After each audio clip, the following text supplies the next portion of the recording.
So I just started the stream up. It should just be the loading screen thing.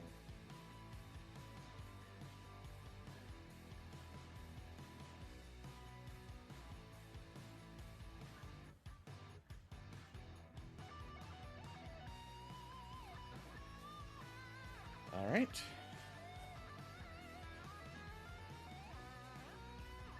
Alright, level 2 antelope. Oh wow. He starts off beyond the darkness? For the whatever? The overwhelming darkness. I'm trying to remember, did we choose accept the darkness? Yes we did. Okay, so then it's not as scary if I remember correctly. I think so. I can't remember. And what was the one we just got? Romantic or whatever, brave? Yeah, or, the romantic. Okay. Oh. So yeah, just a refresher. Accept darkness. Settlement no longer fears the darkness. +2 to all brain trauma rolls.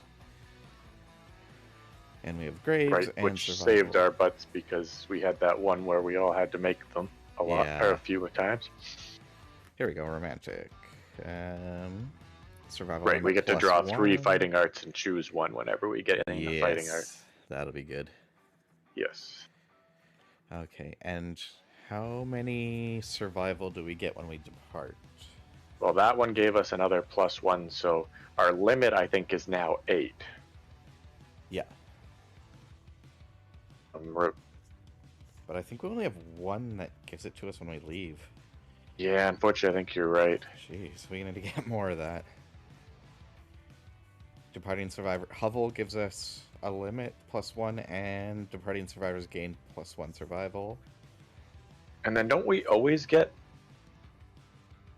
Oh, no, never mind.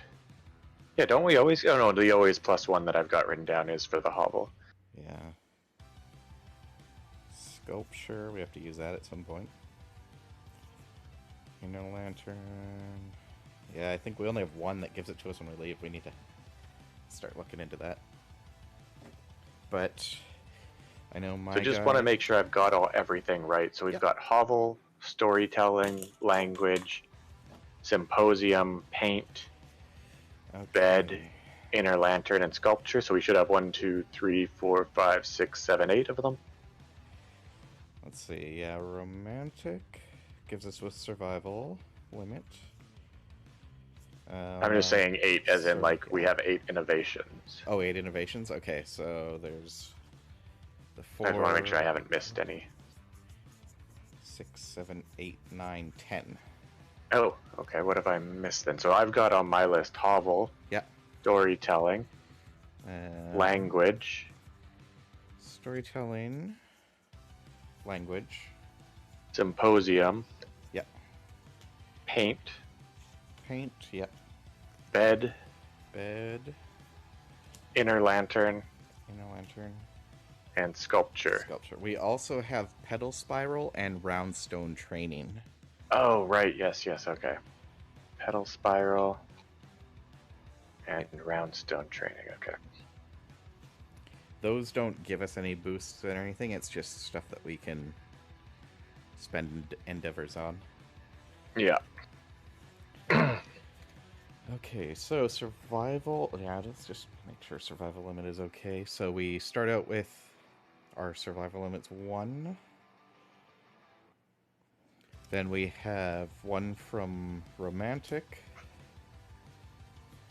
1 from survival of the fittest,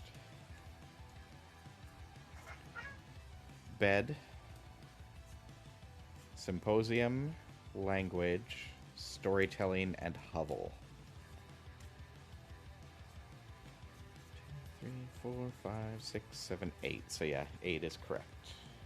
Okay. That's good, so we got all that stuff right.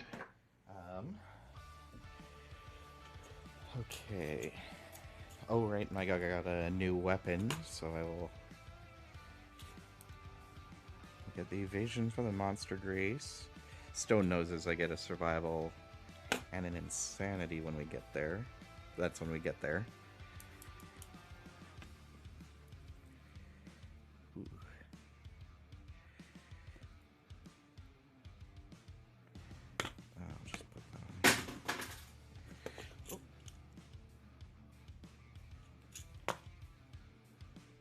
knocked something over. I don't know what the... Oh, probably my phone.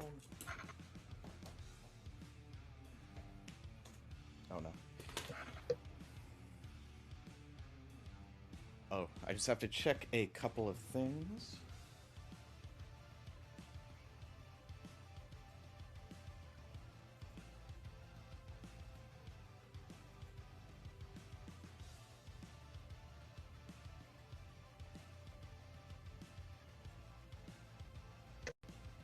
Do you want to do a test to see if the chat thing works?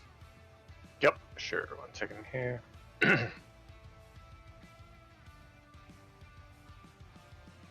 Yep, that looks good. I'm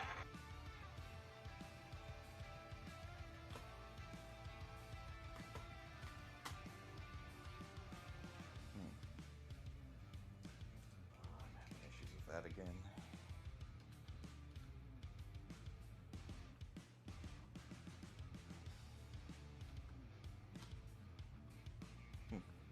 Okay, my thing's not working. Okay, that's okay. Oh yeah, I wanted to post something quickly.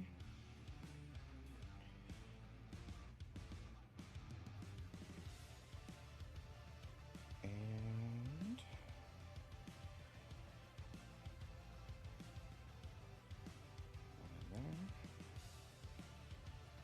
okay. So, just want to go over everybody's abilities again. So, Red has Abyssal Sadist. They gain a survival and insanity the first time they hit each attack. One sec, I'm actually just going to write this down since I never... Yeah. So, Abyssal Sadist? Yeah, for Red. Okay. And then Double Dash. Okay. Do they have any disorders? No disorders for them.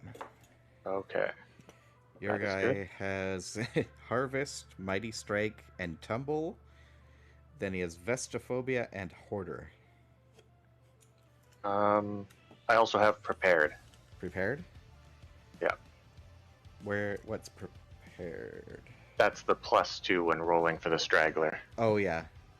And then Analyze for Understanding. Oh, right. I guess Prepared isn't a fighting art. Yeah, it's just part of Courage.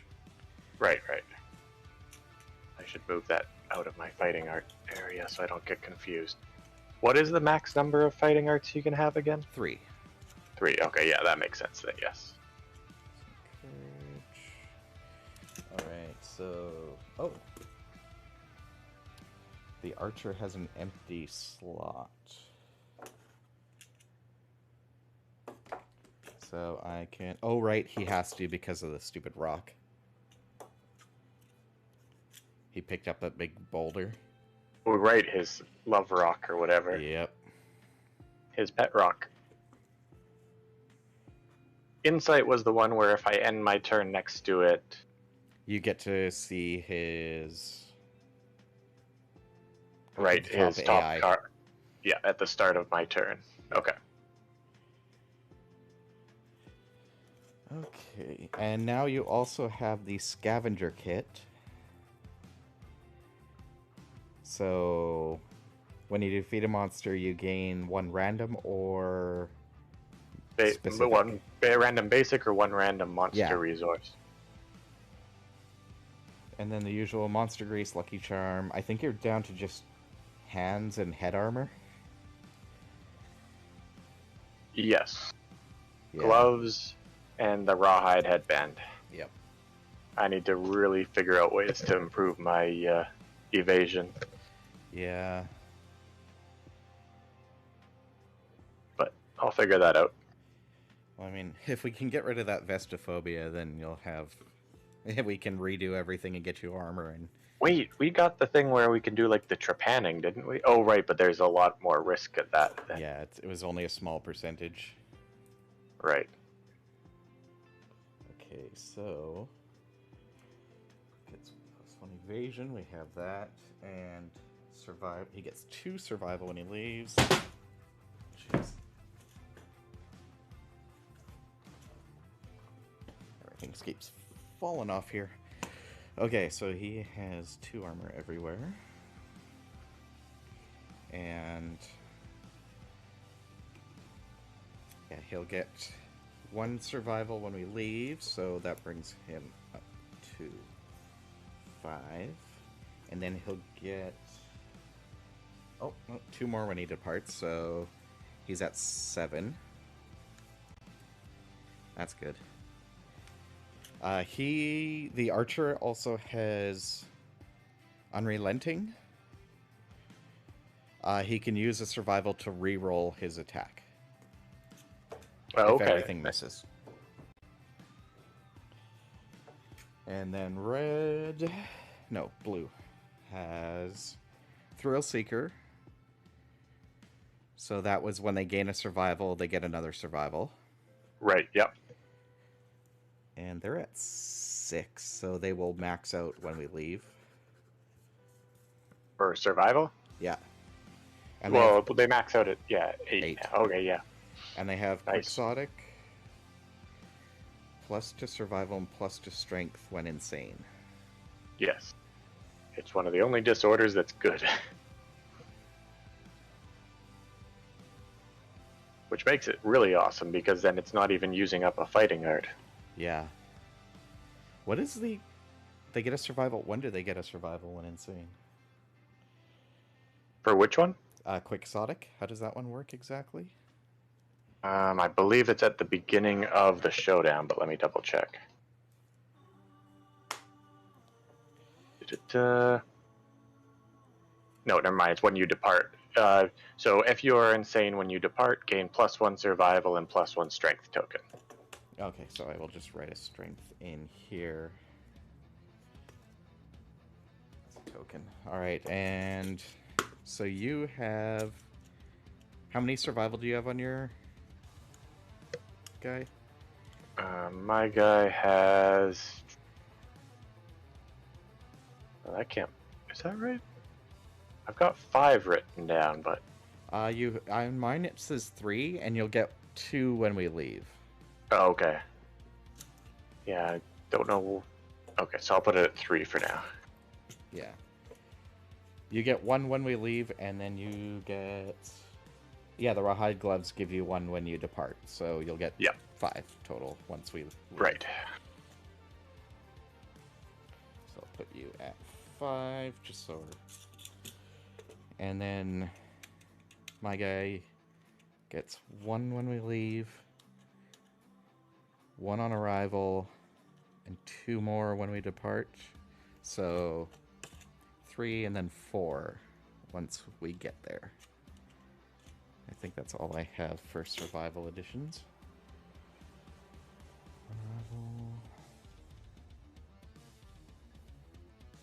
Okay. Alright, I think that is all done. Oh, and because you have the Flower Knight badge, we get a tactics card. Yes. So we will draw a random one of those. Spiral formation. Once per showdown, if the survivors stand in this formation, you may spend a survival to make an attack that ignores all monster reactions. Nice. So each of us at a corner kind of thing. Well, kind of to the left. Now, is that once per showdown each of us can make the attack, or? I think once per showdown, if the survivors are standing in this formation, you may spend 1 survival and make attack. I think you have the badge, so I'm not sure if that's just you. Yeah, I don't know. let me just... Yeah, maybe Google that while we get things going. So I'll put that up here.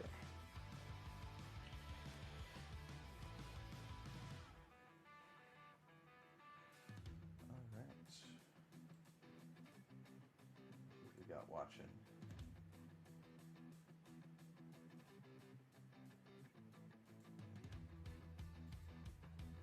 And for whoever's watching in chat, you can roll dice for us to help make decisions for one of the characters and roll some dice for either the monster or we usually do the blue character, which I cannot see right now. She's over there.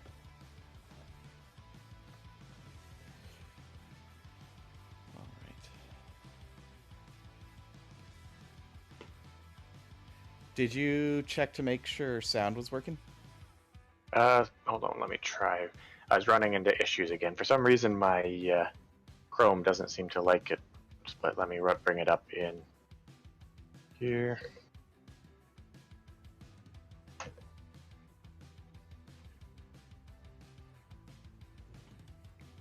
Okay, let me just test here. Yep, sounds good. Okay, cool. Okay, so let's. Oh, we'll do basic. We can talk about him when we get there. So we'll do the normal. I'll do the first one, and then we'll just move down the line. So first one we have is teething. The survivors find a trail of large rotted teeth littering the ground. Each survivor may scavenge. Roll a d10 on the table. 1 to 3, you cut yourself. 1 event damage to the arms. 4 to 8, you find nothing. 5 or 10, or 9 to 10, you get a large flat tooth. I really want a large flat tooth. You do have 1 arm armor. Yep. I'm gonna go for it for my character. Just one moment here. Yeah, I think I'll just go for it with everybody. May as well go for chances to get it. Does anybody have anything to... No, it's scavenge. Sometimes people get something to investigate. Oh, that's 1 armor. 1 arm damage to red. That is a nothing happens. Yeah, nothing happens for green. And nothing happens for blue. Okay, so rolling for my first. And it's 2, right? Nope. Roll 1d10. Well, crap. Alright, so my guy gets injured. He loses his arm armor. Yep. And then, am I rolling green then, or? I just rolled everybody. Okay, Or awesome. everybody else, so that is... So nobody got any teeth? No, unfortunately not. Darn. Oh well. Still worth trying. Forgot to add my armor back. Okay, that's it. I think if no one scavenges, we did. So now it is a random hunt event. Roll a D100. Okay.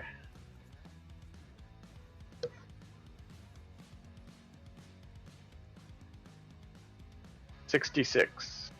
Oh wait, don't you have that thing for rolling doubles? That if was anybody my rolls a old double? character, I think. Oh no, who? Yeah, I think that was the old character. Oh right, one of the ones that died. Yep. Okay. 66, Forbidden World. There's a great rush of air. A booming inhuman voice declares a single word in an unknown language. For 1 instant, all survivors understand. All 9 non-death survivors gain +1 understanding and suffer 1 brain event damage. If they're insane, they also gain a random disorder. Ugh. Right, so Well, that brings him down to a 2, so they do not get a disorder. what's happening? Sorry, I didn't quite catch it all. Sorry, +1 understanding, and then 1 brain event damage. And then anybody who is insane, they gain a disorder.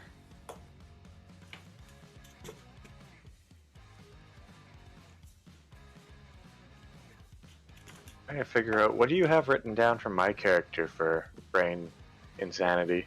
I have 4. That's what I thought. So I'm still gonna be insane.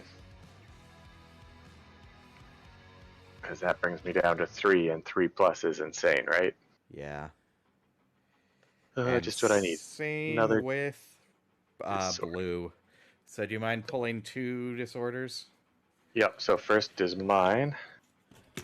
And my disorder is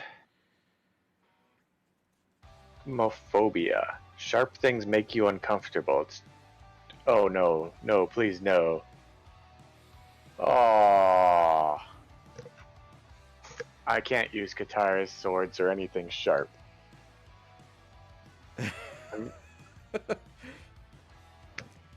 I can't wear vests, and I'm scared of vests, and I'm scared of sharp things. You cannot activate or depart with. At least you don't have to get rid of. True. That is true. We've already departed, so you just can't activate them.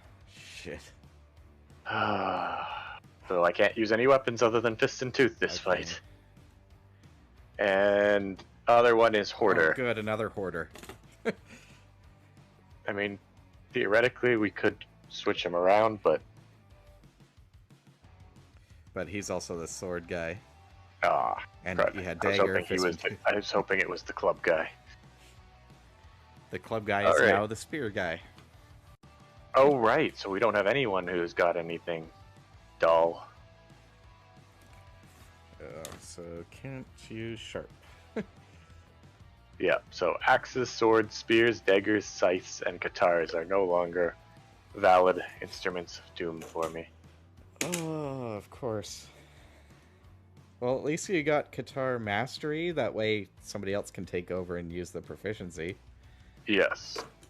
But there goes your main attacks this round. Yep. Yeah, my guy's pretty much going to be the distraction, I guess. Okay. I'm thinking trepanning is looking like a very good option for this person. Yeah. Alright, and everybody gets one understanding. That was not a good event. What's your understanding at? I think 4 now? Okay. Yeah. Alright.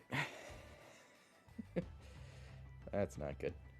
I'd never heard of this acmophobia before. I'm assuming it's a real thing? Probably. Okay, next one is green moves over the devoured grounds. Stone-faced ground is littered with leavings of ravenous passing beasts, half-eaten acanthus plants are strewn everywhere. If any survivor has 3+ understanding, the survivors may skip the next hunt space. Nice. I think almost all of us have 3+ understanding. Yep. So next one is a random hunt event. I'll roll for that. So white is the first number, black is the second. 17. It's gonna be a bad fight. The crit guy can't attack with his crit weapons. Yep. Okay, where am I? 17. Face to face. Amidst the sea of stone faces, one catches the event revealer's eyes. They feel compelled to investigate, gain 1 courage, and roll a d10. So this is blue. So they gain a courage. And did you want to roll a d10 for them? Sure.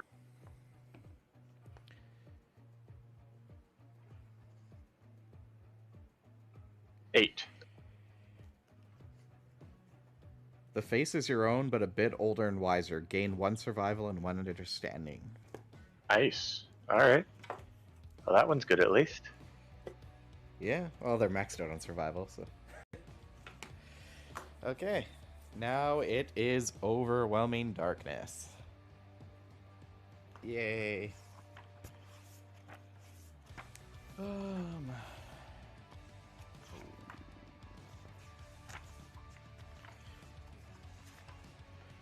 Overwhelming darkness.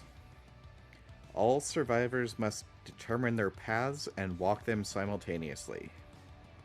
Insane survivors walk the path of the insane. I believe you're the only one right now.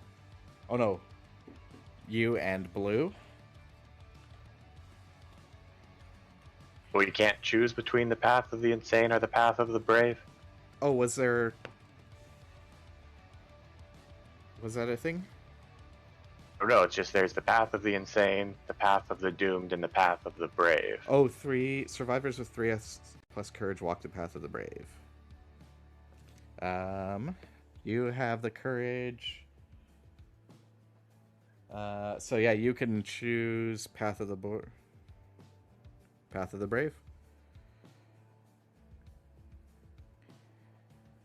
And then, so blue doesn't have. Oh, what?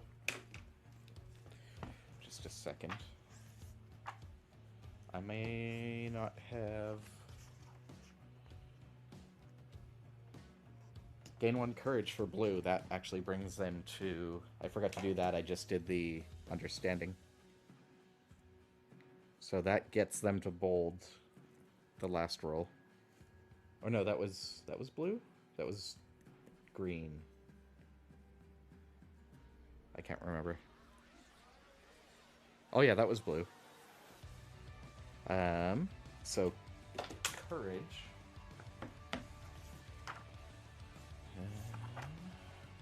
Bold, I guess. Okay, yeah. Did you... Okay, yeah, it specifically says, I just found the note, if your survivor is eligible to walk both paths of brave and insane, you may choose. Okay. Did you want to roll 1d10 and I'll roll the other for blue? Sure. That is a 1. Or no, this is just a d10. Yeah, just a d10. Okay. He's walking the path of the brave, right? Yes, he will. This is for his bold. He just got to... Oh, he just got bold? Yeah. Oh, Gain nice. a strength token. Man. Well, strength is always good. Yeah, but unfortunately only for this fight. Right, token. 2. Okay. So now we can do Overwhelming Darkness. So we'll do you. We can do yours first. So okay, I'm definitely going with Path of the Brave. Yep. Roll a d10. 9. 9. With your lantern held high, you cut a path through the teeming darkness. Suffer 1 event damage to your arms. Really? So, alright, light wound on my arms. The worst is, like, if you roll a 1, I could have spent all my survival and increased our population by 1. So I figured a 9 would be good. Yeah. Alright, so blue can do Path of the Brave as well. And they got an 8 as well, or 8. Yeah, so that is 1 to the arms. Also 1 arm damage for them.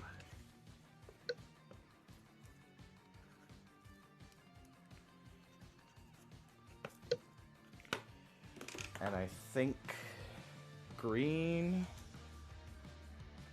and red have to do Path of the Doomed.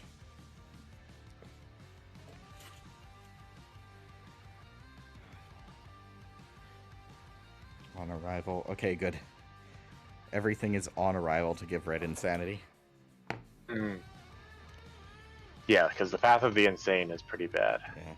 So I will do red first. Actually, Path of the Doomed and Path of the Insane are pretty much equal for crumminess generally. You glimpse a nightmare whale swimming overhead. Your heart shrivels, lose half your survival rounded down, and gain post-traumatic stress disorder? Yes. Last hunt was harrowing. All you can do is cower and relive the trauma. Only time can heal the wound. So pretty much next settlement phase, you do not contribute or participate in any of the endeavors, and you have to skip the next hunt event to recover. Okay. So that one's not so bad, because it's a disorder that goes away as long as you skip a hunt. So I am down to 2 survival, but I get 1 on arrival. Alright, and then I will roll for the other one, I guess. Yep. For green. Aw, son of a... I rolled a 2. A Pit of Doom falls over you. Gain -3 luck tokens for the duration of the showdown. Alright. It's not...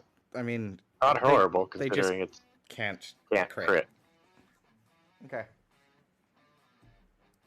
Alright, that is it. We continue on. So that was me. So the next one is you again. And this one is a Grazing field. Acanthus leaves sprout from crevices in the stone ground. The survivors spend time gathering and eating the small leaves. Each survivor may heal one hit location of their choice, restoring all injury and armor points. Nice. That is awesome, because that gives my arm back both the light wound and its 1 armor point. Yeah. Nice. So, same for... I'm assuming none of us have a sickle, because we never really carry sickles. No. So you heal back your armor and gain 1. He got nothing. And blue gets back their armor. Nice. Okay, that was pretty good. Yep. And now we roll another random hunt event. Because that one you just roll 1 after. Okay. So that one's you. You're still your turn. So you can roll another. 32. 32. Oh.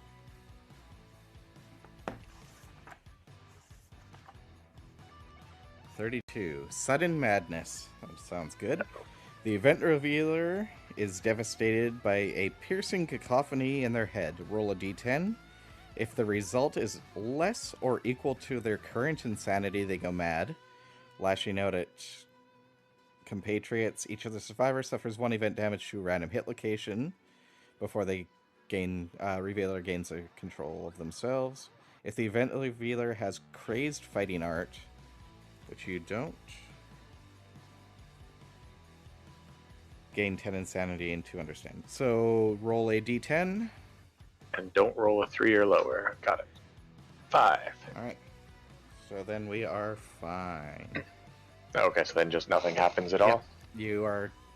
You don't go crazy. Okay, now we fight Mr. Antelope.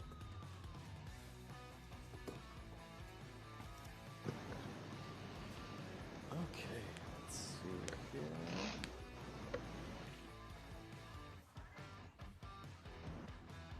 So, level 2 Antelope. It has 10 basic cards, 5 advanced. Its movement is 8 and its toughness is 10. +1 speed and +1 damage. Ooh. And yeah, they don't make these step ups in levels. Yeah.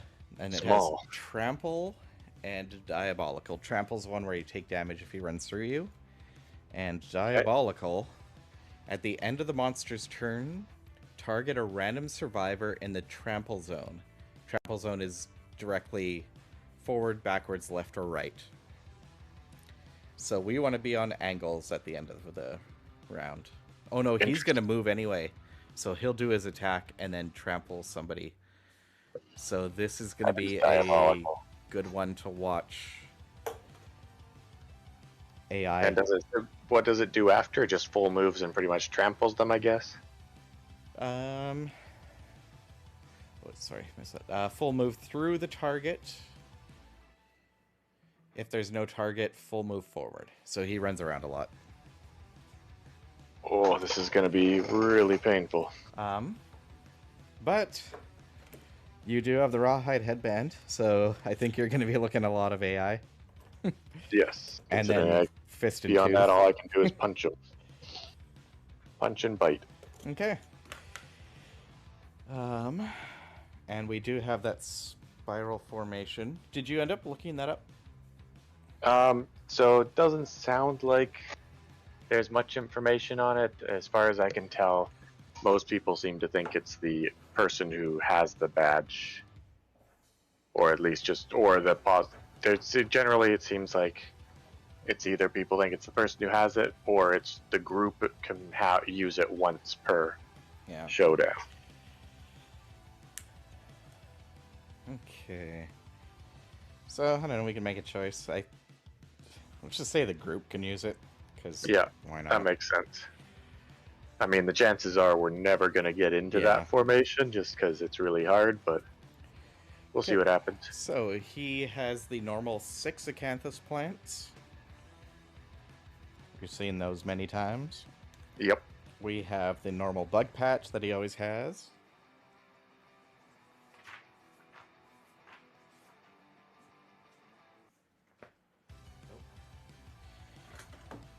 Sorry, I lost the page with his thing, so I can't remember exactly where that goes. There we go, Screaming Antelope. So it is 1, 2, 3 up from here. 1, 2, 3 up from there. So that is there. We also got the giant stone face. So it's an obstacle, blocks survivor monster's field of view. Impassable, survivors cannot move through. You can spend an action to move onto any space occupied by the giant stone face. Ranged weapons gain +2 range and +2 accuracy while atop. Survivors atop the stone face move normally. And when monsters may always draw line of sight to them. Makes sense. 5 spaces away from all board edges. So put it at, I'd say, closer towards where we're going to start if we can, so that the archer can get to it. And yeah, we have to start on either board edge. So we'll put it over there, and then the archer can just run over his first turn. And then the last one, so those 2 random ones I drew were the stone face and the survivor corpse. And that one has to be 6 spaces away from all other terrain. 4, 5, 6. So I'll just put it over by our starting edge. So we'll put blue. Kind of. It's gonna. I always hate this fight because he runs around so much. I'll put green over here so he can just run over onto the stone face. And then we'll do red over there, and then you have to be somewhere along that board edge or the opposite board edge.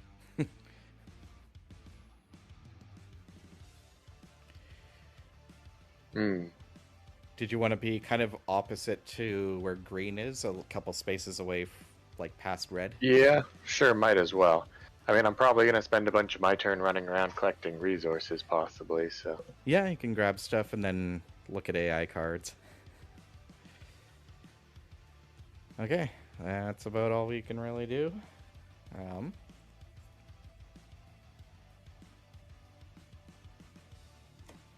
Okay, so first is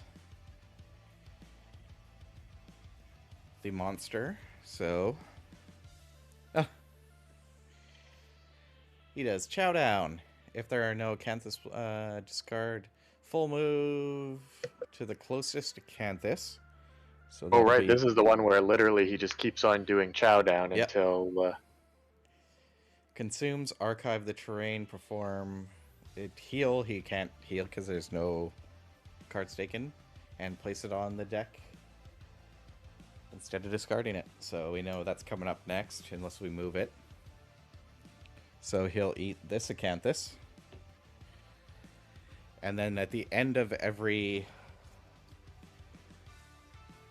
monster's turn, target a random survival in a trample zone. So that would be blue.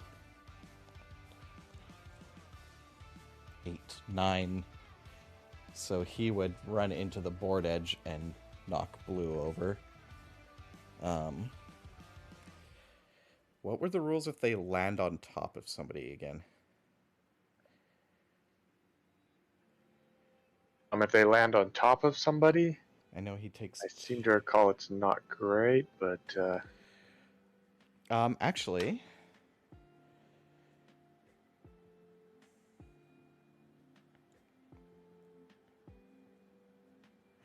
So it's at the end of the monster's turn, target a random survivor in the trample zone. So blue was in the trample zone. Blue is going to dash out of the way. Fair enough. And just take 1 step to the side. So that then it just runs into that board edge. So it doesn't matter. And yeah, because I mean, the really annoying thing about it right now is the trample zone is, or not the trample zone. When it tramples you, it's doing 2 damage now because it's a level 2 creature. Okay, so that is 7 survival. He has, because he used that one up. Okay, so now... if the monster ends its turn on the survivor, they suffer knockback 5. Okay, yeah, he would have knocked back into green. And then green would have been knocked down. Yeah. Fun. So yeah, that dash is good. I think first green is just going to run over onto the stone face and get on top.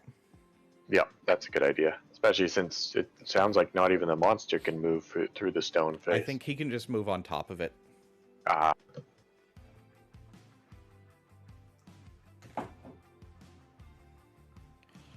Alright, I will move that out of the way so we can actually see the board.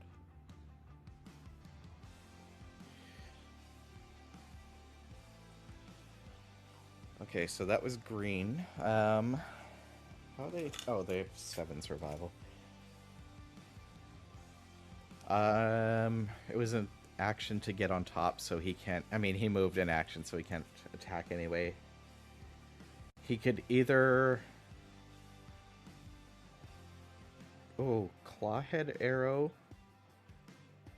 Use a, what do you call it? Use a survival to shoot the clawhead arrow, or look at the cat eye circlet. I would say let's start off with that cat eye arrow, because yeah, we want to make sure we're actually able to hit this guy.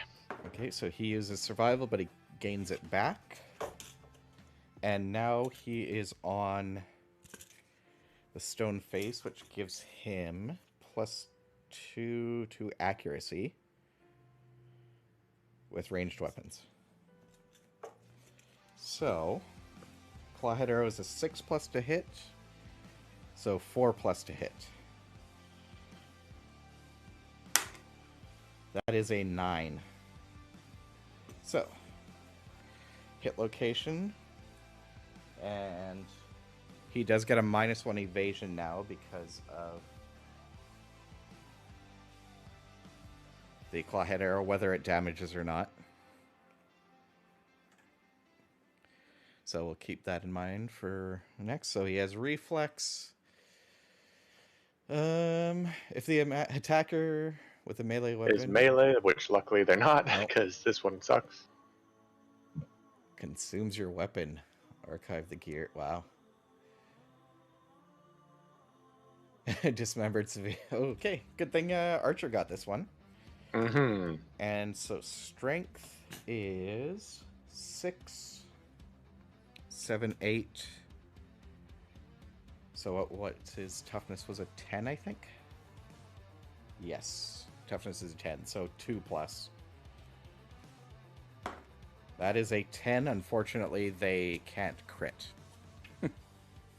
I can't. Oh, right. They're the ones with the -3 luck. So they need to roll a natural 12 on a d10.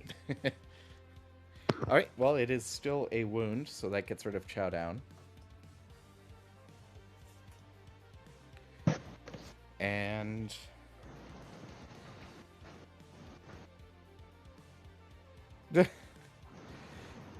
okay, it would have been a gain of Screaming Antelope resource, and... vomiting blood. When they collide with a survivor, they are drenched in blood and gain insanity. But... wow. It was not a crit, technically. So yeah, that was green. So they did hit with the bow. Oh no, that was the clawhead arrow. So they still need to hit with the bow to get their proficiency. Okay, now it is everybody else. They're at an angle. So I think red and blue will just hit him and then move over into... oh no. It's after his turn he charges. Yeah. So... Blue, I think, will be the best one to do that because they gain double survival back. So they can always just They can always wait for dash. him to trample and then dash. So blue might as well move into the blind spot and attack. Now, it depends which way do we want him running after. Oh, who's the other person who has the analyze? Oh. Analyze, that is you, and... Isn't it blue? No, maybe? Yes, blue has analyze. So we can look at the AI card just because. So the top one is... Really? Another chow down. Oh, alright. I mean, I would almost... Well, not that we can keep it there. I was going to say, I would almost want to keep it there because it gives us a... Although with the trampling thing, but... Yeah. A level 1 it would have been good, I think, but the level 2, because of trample, he can run off in who knows what direction. We never get to him. Yeah, fair enough. Okay, so... Okay, so I think... It all kind of depends to where we want him after, because potentially he'll just attack whoever's kind of in front of him. So if we keep blue there, he'll then run over to this bottom left corner. But if blue's in his blind spot, he may not see him, and then he'll attack somebody else and then trample them. Right, yeah. So I think red will just attack and then run out of the way and get somewhere at an angle. And then blue will do the last attack and then stay there. So I'll go with red first. So it'll just be the basic attack with the... And then they can run off and then run back and maybe... Oh no, it's going to run off in a weird direction. This is going to be tough to try to keep close to him. Which is part of why it's good that we got the stone face, because at least hopefully he should stay in range of the archer. Yeah. Actually, maybe if we move the archer up, he'll just stay in the middle of there. If we can get him into this corner and make him keep running around towards that edge, yep. Maybe it'll be good. And kind of back and forth in this area. Okay, so red is going to go with the new... Oh. I forgot to add the insanity on arrival, so I get 1 from that. So that's 3. And then I also get 3 insanity from my leg armor. On arrival, your feet hurt. Gain 3 insanity. So that is 6. And my new Finger of God, if I have a red, which I do, a green, which I do, and blue, I have 3 blues. No, 2 blues. As long as you have 5 plus... Oh, survival. Gain +1 accuracy and +1 strength. So I need to gain some... What's your survival at? 2. Oh. I had 4. Oh. Oh, right, but then you lost half of it. I gained 1 on arrival. So I'm actually at 3. But every time I hit him, the first time on the round, I gain a survival. Because Abyssal... Abyssal Sadist. So, if I attack here, so that is a 5+, I have no accuracy. Oh, he has a -1 evasion, so that is a 4+ to hit.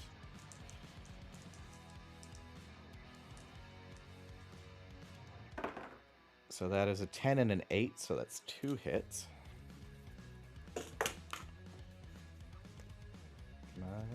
Okay. So we have the Restless Shank. Roll a d10 for each survivor currently in the monster's blind spot. Nobody. So that one's fine. And then we have the Restless Tiny Hands.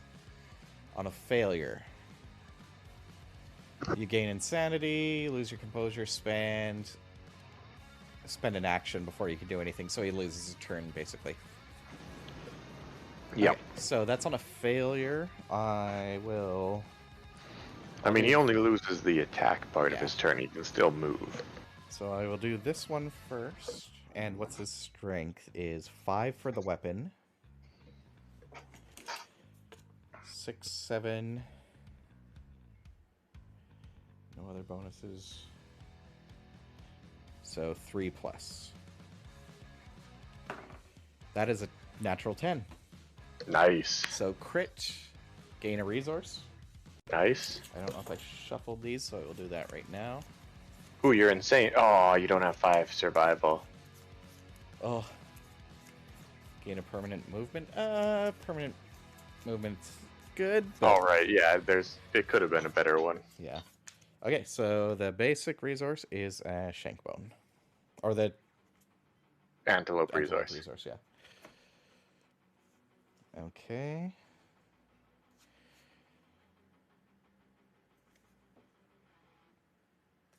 And then the next one, I do the damage. And then the next one is, again, 3 plus. That is a 4, so it's another wound, but not a crit. So he's taken 3 damage. Okay, a nice start.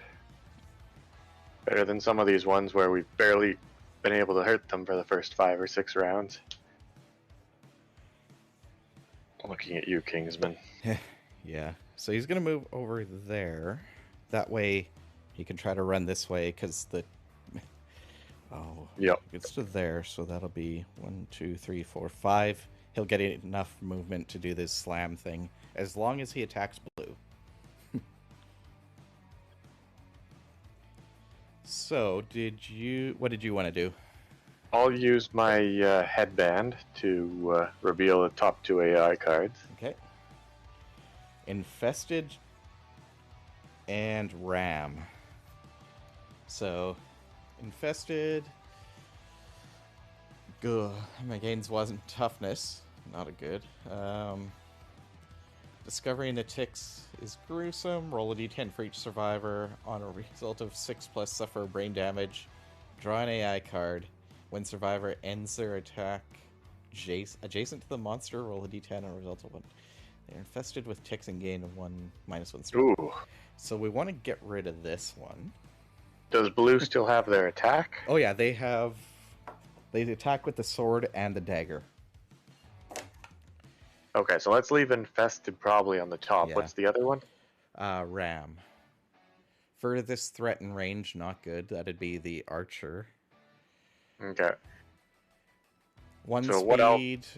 Oh, right, he has bonus to... Oh, where's his basic card?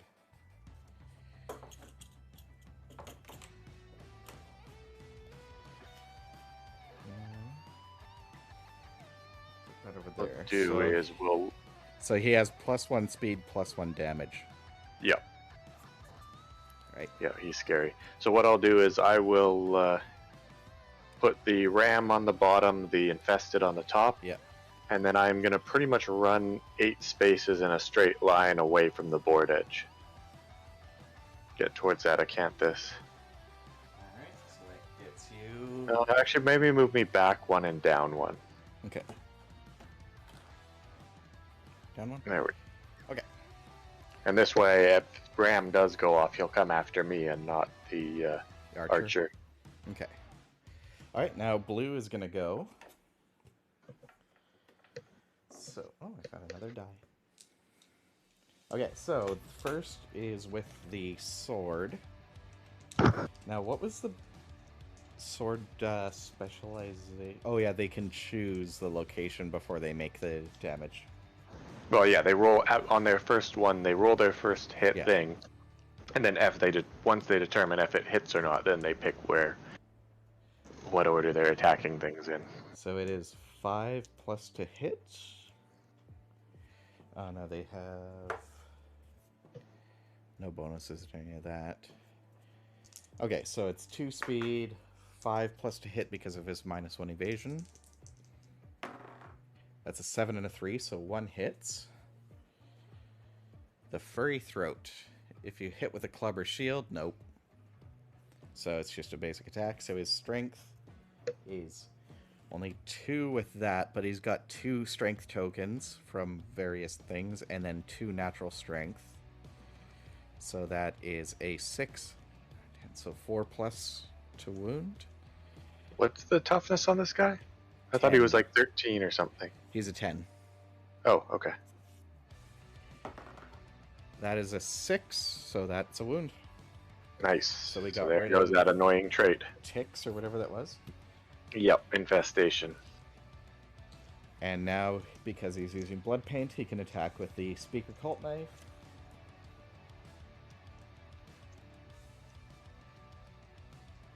So that is a 5 plus to hit, and then 4 strength. So 5 plus to hit, so that's a 7, a 10, and a 6. So 3 hits. Don't like that. Oh, yep. That's the trap. That's not good. Wailing Slide.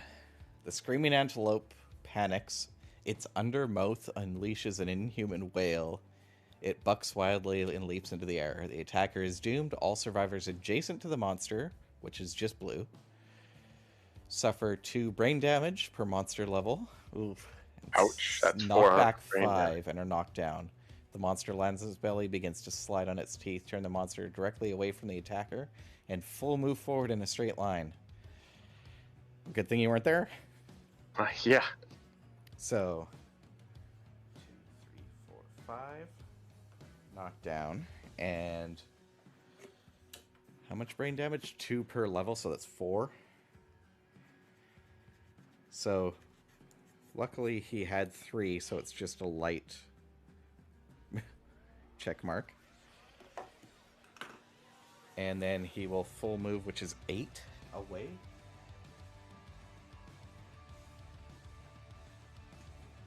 So he went to the exact opposite board edge.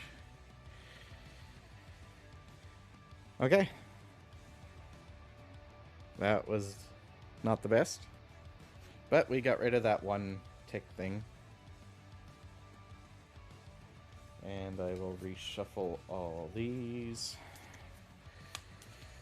Okay. I was hoping it wouldn't come up that early, but... Yep. What you're gonna do? But at least we got rid of the trait. Yeah.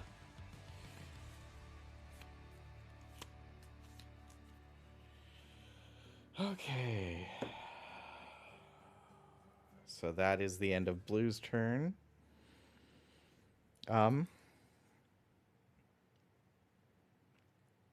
Green is going to use a survival to stand Blue back up. Because then he'll be the furthest one. Oh, was it in range or furthest survivor? What does it say? Does it just say furthest survivor? I can't remember what it says, but we already put it down. Oh, okay. Well, I'll just stand him up and we'll see. So he does lose one of his survival. He has 6 now. And he will stand Blue up.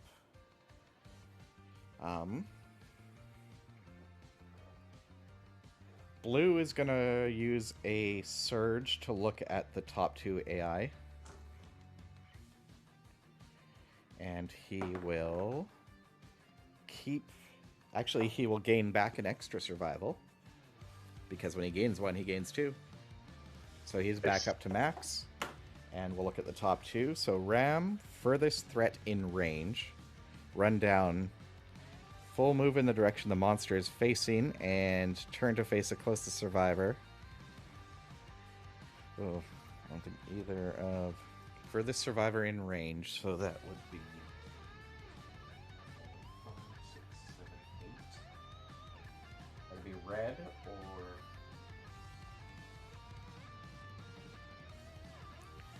So that'd be red then.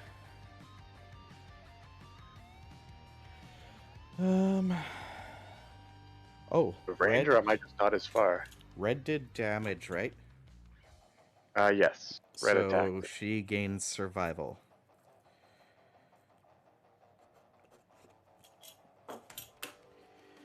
Okay, so that one would go after red and then run down. Full move the direction the monster is facing, which is directly into the board edge. Then turn to face the closest survivor, which would be you. Pick a target, knock down survivor. There's none. Closest survivor in range 12, which would be you. Yep. And move and attack. Move twice and attack the target. So, I think that one going for red. Because where it ends, it's going to charge red for everybody. or blue. Either of them can dodge.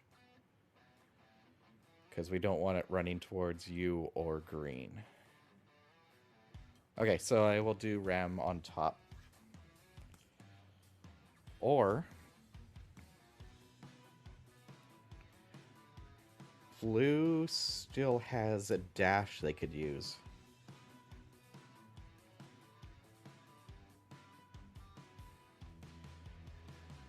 So, if blue dash 1, 2, 3, 4, 5, it would get there, and then it'll run up, stop directly in front. Oh no, furthest threat in range.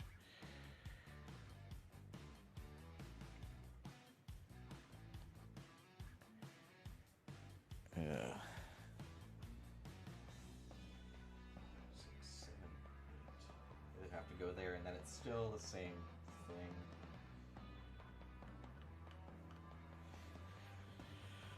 So I'll just leave it as it is. And we'll do Ram, so it'll go for red first. It's only 1 speed, so 2 speed because of that. Oh, add 1 damage to this attack for every space the monster moved. Yep. That one's not good. But what's the speed of the attack? 1, but his speed is doubled. Or he gets +1 speed because of his level 2. So you can dodge one of them. Red, yeah, normally that one's not so bad because you use a survival and you dodge. Red could,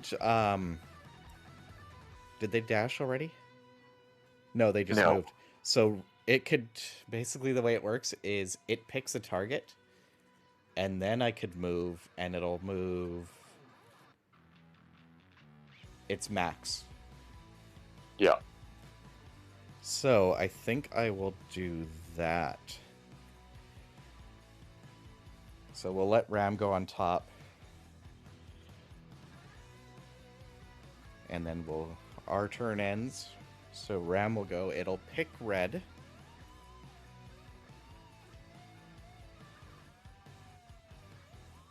Because they're currently the furthest threat in range. Red will dash.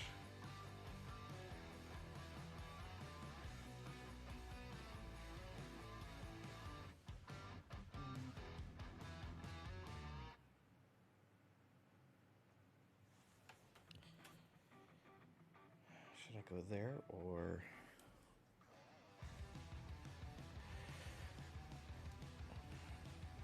Oh, where was I? Yeah, they'll dash back here. He will then move his max, so 6, 7, 8. He'll move up here, so he can't do anything. And then he does his trample. So he'll pick the only one he can, which is blue. And blue is going to dash to get out of the way, because they didn't use it before. They do lose it, which is okay. But they will just move over here, and now he runs and slams into the board edge. Okay, that's not so bad. Okay, Okay, that took a bit of finagling, but worked. So that is... He lost his survival, but it's easy to get back. So now... 6, 7. So Archer can still hit him.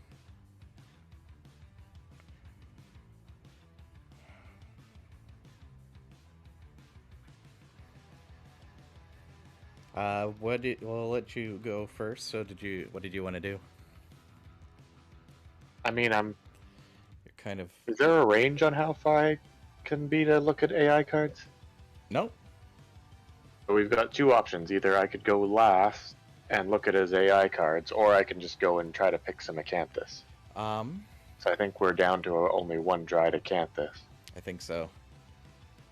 Yeah. It's up to you. We have the Archer who could... I think there's 3 people who have the Rawhide headband, so somebody else can if you want to go for some Acanthus. Okay, yeah, I'll go try to pick some Acanthus then. Which one? There's one... Let's go with the furthest one, just because I can move 8, so yeah. Might as well. So I guess down and then over until I hit the Acanthus? Yeah. So you can get over to this one here, so roll your D10. Rolled a 10. Nice. Crit. That is 1 fresh Acanthus. Nice.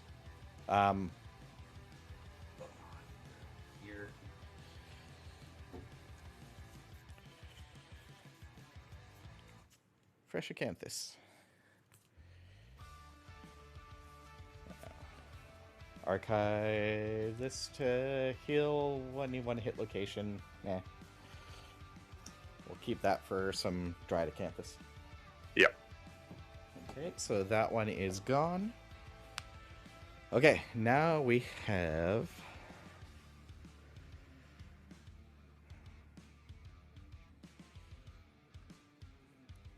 Let's see. Green is going to use a survival to look at the cat eye circlet, the top 3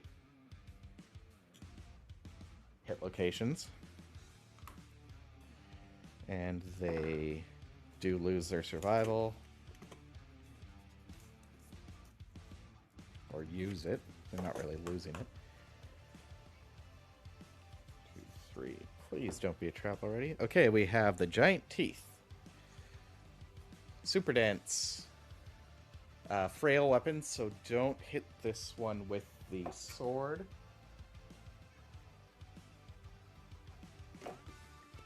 Or I think just the sword. Yeah.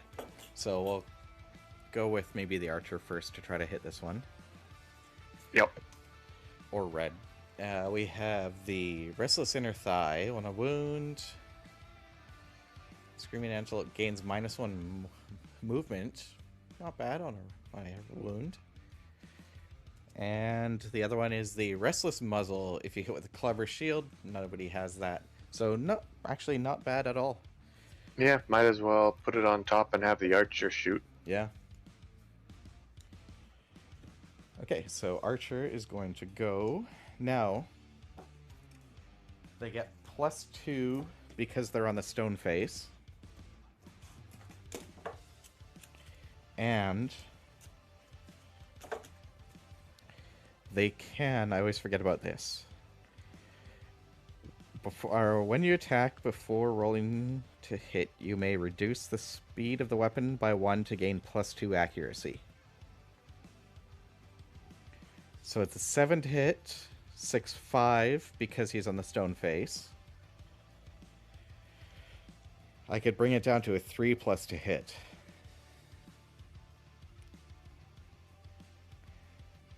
+2 to hit because of his -1 evasion. Or should I just keep it at 7, 6, 5, 4+? 2 chances at 4+ is better than 1 chance at 2+. Yeah, I agree. Yeah. Okay. So 2 chances at 4+. I think, yeah. Math. That's a 10 and a 4, so 2 hits. That was right. 7, 6, 5, 4. Yeah. So we have the giant teeth. Super dense, that's fine. So his strength is a 3 for the bow. For 5. So it's a 5 plus to wound. There was no other negatives or anything, right? Yeah, 5 plus to wound. Yeah. Okay, so the first one is a 7, so that's a wound. Unfortunately, not crits. And the next one is... That's a 9. So that's a wound, and he gets -1 movement.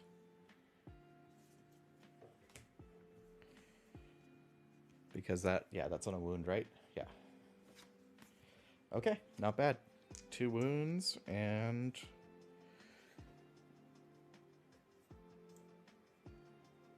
he gets a... Oh, I guess I should probably move this back to the action.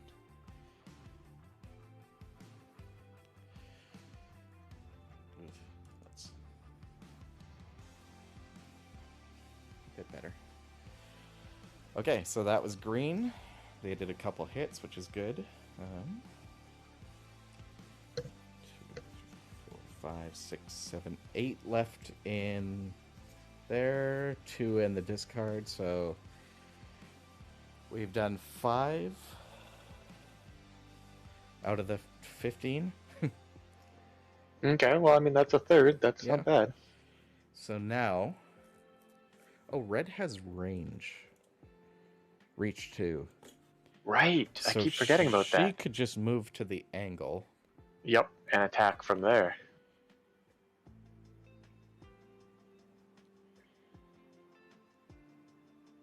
Or... No, I want him to go for blue, but then he's going to run off in this direction. All depends on what his thing is. But yeah, she'll... Oh, got too many things in my way. So yeah, she'll just get on the angle here. And attack from there. So that is... Unfortunately, she can't do her... Should she use an action to dash and then run right back and slam him? Oh no, I have to be adjacent though. I'm just gonna do a regular attack from there. Okay, slam. Oh, I could, but he's not gonna move because he's up against the bridge. Yeah, he's jammed in the corner, so I would say just do the attack. Yeah, after he runs, then I round. can slam, hopefully. So that is a 5, 4 plus to hit. That's an 8 and a 9. Jeez. Okay, Restless Muzzle, which we knew was coming. It's a club or shield. Don't have either of those. And the Fuzzy Throat. Same thing, club or shield. So it doesn't matter because there's no bad reactions. We'll do the Furry Throat first. So that is a... Okay. What's my strength again? 2, 5, 6, 7, 8, 9, 10. So 3 plus wounds. That is an 8. So that's a wound. Oop. And the second one is a 4, so there's a wound.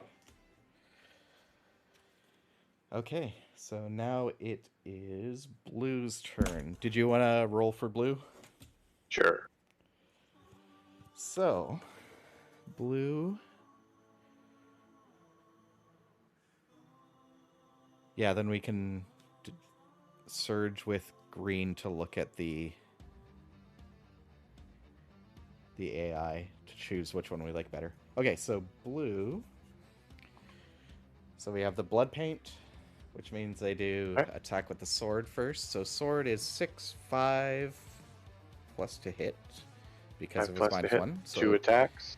Yeah, roll 2, 5 plus to hit. Hopefully there's no super dense. I think there's only 1. So a miss and a hit. Yeah. Okay, and its strength is only 2. But -2 Okay. toughness to wound this location, so it's a 8 toughness. Yep. Even suffer. Gain insanity. Doesn't. Not a huge deal. Okay, so that is 2 strength plus your. Or blue has. 4, 2 natural, and 2 tokens. So 2, 3, 4, 5, 6, 7, 8. So 2 plus a wound. Okay. And I rolled a 1. All right. So it doesn't really matter there. All right. Now, now All we right, get let's to hope go the dagger goes with the better. dagger. So that's a 6 plus, so 5 plus to hit because Okay. of his -1, and 3 dice this time. So we've got a 5, a 2,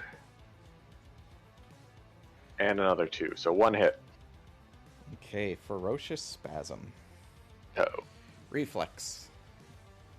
Yeah, there's nothing with the dagger to perform basic action. Oh. Okay, well, roll to see if you damage. It's a 4, 5, 6, 7, 8. So 2 plus again. There we go. At least I got a 2. Alright, so that is a wound. And he's going to do a basic action against blue. So,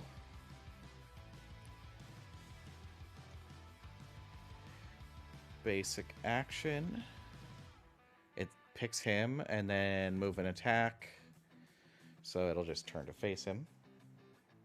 So 2 speed. 2 plus to hit. What's his evasion is 3.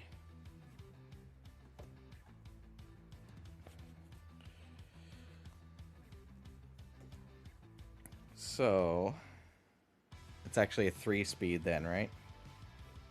Because Yes. of his. I think it's his first time 3 actually attacking speed, 2 someone. damage for each hit. Yeah. Okay. Not good. I mean, at this point, could blue theoretically could dash away. But they can't get far enough away because it picks a target, then he would run, and then it would move, and it moves 7, so he can't get far enough away. Fair enough. But he does have 3 evasion. Okay, that's good. So 5 plus to hit. 5 plus to hit. That's a 2, a 6, and an 8, so 2 hit. So we'll roll. Okay, so I guess roll the 2 hit locations and probably body dodge and one a legs. So we'll dodge 1. Did you want to roll a d10 for his survival to see if he uses or not? Sure. And then 2 damage to the leg. That's fine. He definitely uses it up. Okay. Because I critically failed at that. Again. So he's down to 6 survival. So now he could surge to do another attack.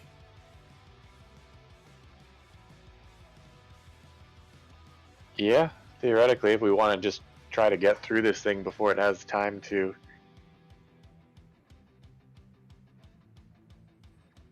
Yeah, do you want to do that? Yeah, let's go for it. Okay, so roll to see if you'll use survival or gain back. He does gain back his survival. So now he's back up to 7 because he gained 2. Nice.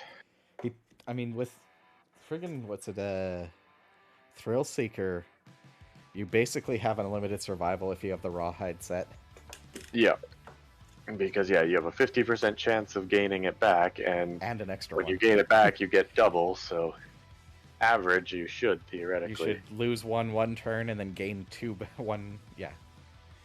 Gain another one back the next turn, kind of thing. Yeah. Okay, so now go for the... Which do you want to do, sword or dagger first? Start off with the sword. Okay, so 6, so 5 plus to hit. Got a 5, so that's a hit, and a 9. Okay, so 2 hits. 2 hits. All right. So Restless back is Clever Shield, and Restless Ear is Clever Shield, so no bad. Okay. Right. And that is 2 strength plus 4. 3, 4, 5, 6, 9, 10. So you need 4 plus to wound. Okay, one moment here.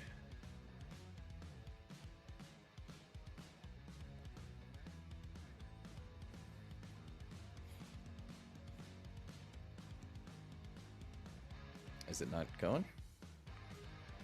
Sorry, I was just looking one thing up at first. Okay, I'll need to remember that for the next speaker knife cult. We're forgetting to do the part where it's sharp, so we add 1d10 strength to it. Oh, yeah. But yeah. The first time he did the reaction, or his trap, the second time you wounded with the one that hit anyway. Right, fair enough. Alright, so 2 hits, rolling them now. Let's go with, Restless Ear. So I guess just do them in the order they're sitting, since neither one has much of a reaction. So first one, 1, 2, 4, 7. 6. So yeah, it was 4 plus to wound, so that is a wound. Yep. And the second one is the Restless back. Is a miss. Miss, okay. So now the speaker cult knife. So 5 plus to hit on 3 dice. Alright, so we've got a 5. That's 1 hit. 5. Another hit. Okay, we're good. And a 6. Okay, we're good. Hopefully. Oh, nice. So we have a failure on the pallet. Giant moth snaps shut. If you're adjacent to the monster, you spend 1 survival or suffer 3 damage to the arm. It's not bad. He has tons of survival. Reflex. The monster turns to face the attacker. He's already facing him, so not bad. And on a wound, blow clips the screaming antelope's shoulder, and it jumps back, turn to face the attacker. Then, without moving, move back 1 space. He can't. I can't do. So none of these are bad. All right, so I'll do it in the order it's currently showing because. Okay. And roll 1d10 to see what your. Yes. So my strength bonus will be 3. Okay, so its strength is 4, 5, 6, 7, plus 8, 9, 4. Okay, so 2 pluses to wound. Yeah. All right. So going for the shoulder, I roll a 2. All right, that's a wound. Going for the flank, I roll a 10. Crit. That is a crit. Critical wound, gain a resource. So we got the beast steak. Nice. And then -1 toughness token for the monster. Nice. Which means I need... Well, I already needed a 2 plus to wound, but yeah. Alright, and final one is an 8, so I don't fail on that one either. So that is another wound. Nice, that was a good round. Indeed. So he has 2 cards out, 1 card in his unseen card in his deck. And so 4 more wounds will kill him. Nice. Red could surge to attack, but only do at least at max 2.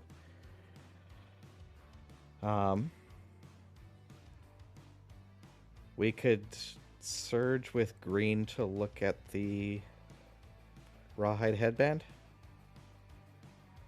Just to see what the next AI is so we can prep it.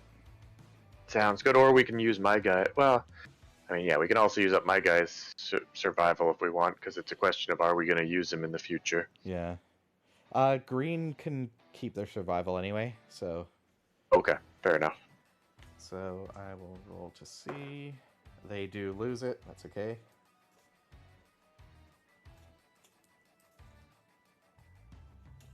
So we get whichever that one is, and then the 2 left. That's a hit location card. I put wrong. So he only has 2 AI cards. Nice. So we know which ones are going to be. So Buck is a mood, which at the start of each monster's turn, target and attack any survivor in the blind spot. We haven't been going in the blind spot, so him getting this would just get it out of the deck. Fair enough. And he doesn't draw an extra AI card, so we would draw this and then charge blue. Nice. Okay. Yeah, let's put that on top. What was the other one? The other one is Ram. That's the one where he gets bonuses for the furthest guy. So yeah, we'll put the other one.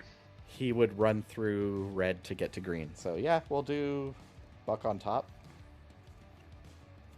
Then he'll charge blue. Blue can dash to get out of the way, and then it's back to us. So, oh look, Buck. Start of each monster's turn, target and attack any surviving the blind spot. That's fine. So we'll put that out. So that is his new... It doesn't say to draw another AI card, so he just... That's his turn. And now he will do his charge thing, or trample, whatever it is. Diabolical. And the only one he can go for is blue. So blue will dash the loser survival.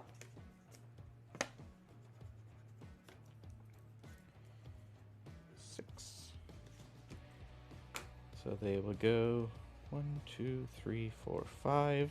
And then he'll do his max run, which now is 7. 2, 3, 4, 5, 6, 7. Red can do their bash thing if blue gets out of the way. Okay, so that is the monster's turn.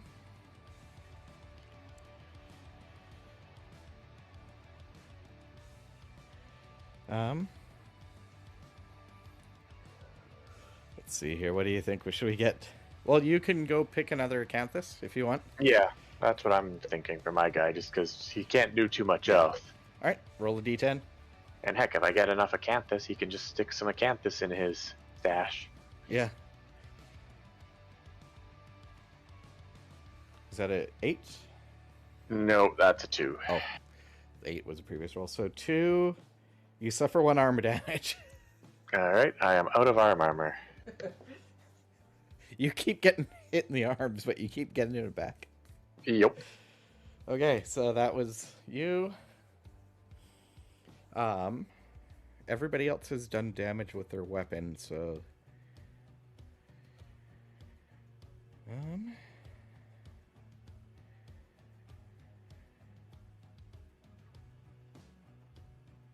Red would have to run through blue to get their bash thing.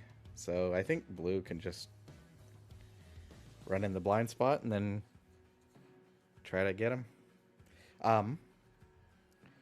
Before that, green will look at the cat eye circlet. Just to make that's sure. That's a good idea. Make sure we're not going to hit the trap. 2, 3, top 3. Hit location is it is getting low. Okay, so we have... wound. I was hoping there would be the final wound or whatever it is. So, Restless Eye, first strike, we have to do this first. The screaming antelope's massive eyes glisten with human-like fear. If the attacker's insane, cancel all hits and end their attack. The attacker suffers a brain damage. So is blue or who's insane currently? Red is... Green is. Actually, everybody is. So green could fire at him just to get this out of the way, and then blue can run up and do it.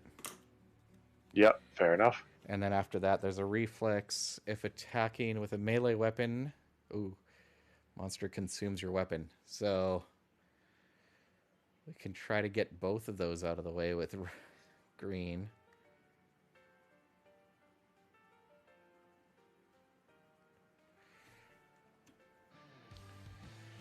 And then Restless Shank. Wound, roll a d10 for each survivor currently in the monster's blind spot, so we'll not attack in the blind. Wow, this is a bad lineup. So we want to try to get rid of that first strike and the reflex. Okay, So I guess Archer. yeah, Archer first. So he will attack with a 6-5 4 plus. It's a 5 and a 1. Unfortunately, he doesn't have that thing to get the what do you call it?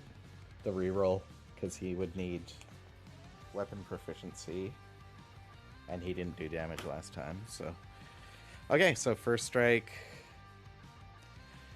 Glistening him like fear. If the attacker's insane, cancel all hits and end their attack. Otherwise, the attacker suffers brain damage. So, cancel his attack. Okay, so I mean, if blue runs up and gets that one that destroys your weapon, it is just a bone sword, which is super easy to build.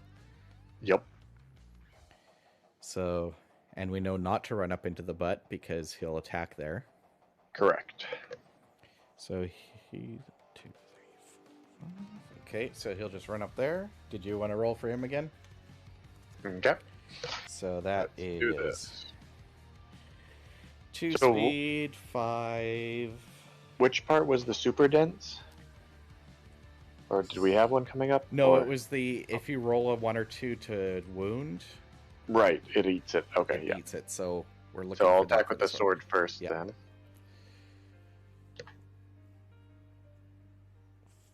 5 plus. Was it? I got a 7 and a 1, so 1 hit. All right, and that's the bad reflex one. So roll. You're looking for a 2, 3, 4, 5, 6, 7. So 3 plus. I roll a crit. Nice. All right, crit. Gain a screaming antelope resource. We got the bladder. Okay. So we got a bone, and Organ. 2 organs. Okay, so that is 1 hit. Now he is down to his basic actions. Alright, and now I can go with the dagger. Yep. Okay, so, that's 3 3 attack. speed, 6, 5. 5 plus to hit again.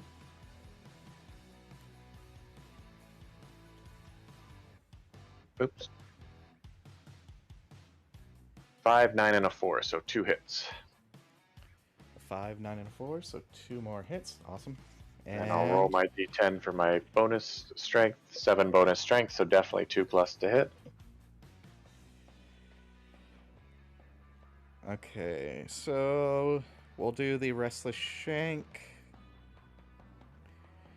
because it has a antelope resource on a crit, just in case. But Okay. this is the last hit. 3, which is enough, because I only need 2 plus to wound. Yep. Alright, that will take care of the antelope. Okay, so we got 1 fresh acanthus and then 3 antelope resources. It's too bad you can't go pick stuff up after. Yeah, I know, all that acanthus sitting there, but apparently we can't go and pick it now that the fight's over and we don't have a giant antelope trying to kill us. That's kind of weird, but okay.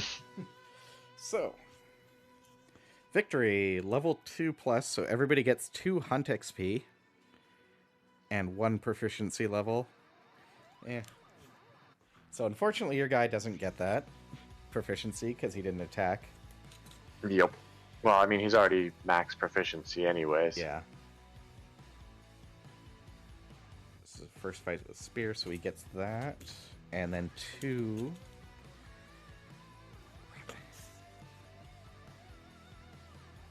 That can't.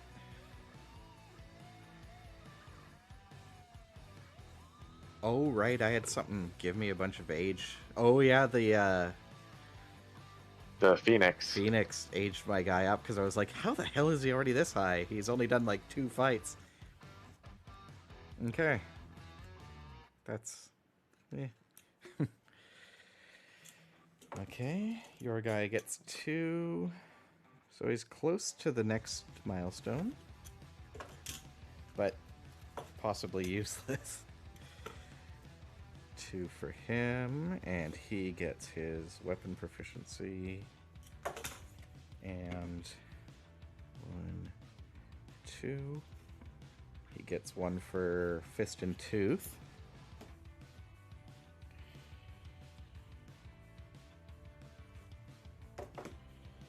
I kind of don't like that level 2s give you 2 hunt XP because it like doubles how. Pulls you up but a lot faster. Yeah. I guess if by the time you're reaching level 2s and level 3s, you're using newer people because of the ones that have aged out or died, so you want to get them back up. But, that's a good point. Yeah. But I think it's also that whole risk reward thing. Mm-hmm. So 1 weapon proficiency and rewards. The first time they're defeated, doesn't matter. When a monster is defeated and survivors have 20 plus insanity, they're driven mad. Nobody has that. Gain the following: 4 basic and 6 screaming antelope resources. It used to be higher, but the new update changed it. If the settlement has pottery when they defeat a level 3, nope. Alright, so 4 basic and 6 screaming antelope.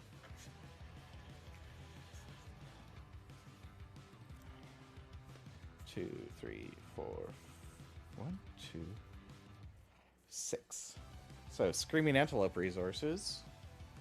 We got a pelt,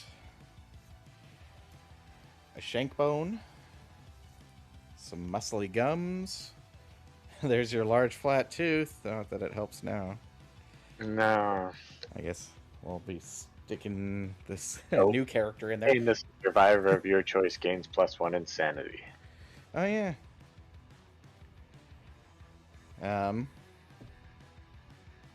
We'll put it on your guy because this is probably it for him. Yep. I don't know. I'm still considering doing the trepanning just to see. I mean, worst the thing that happens is we definitely don't use him. Another pelt and another shank bone. And then 4 basics. We have 2, 3, 4. So we have some more hide. Ooh, the perfect organ. And a question mark. What does the perfect organ say if you consume something? Oh, okay. Gain 10 hunt XP? Interesting. I guess that's if you really want to quickly level somebody up. What's the max hunt XP? 3, 4, 5, 6, 8, 9, 10. 16 is retirement. Oh, wow. Okay, so that puts him pretty close to retirement right off the bat.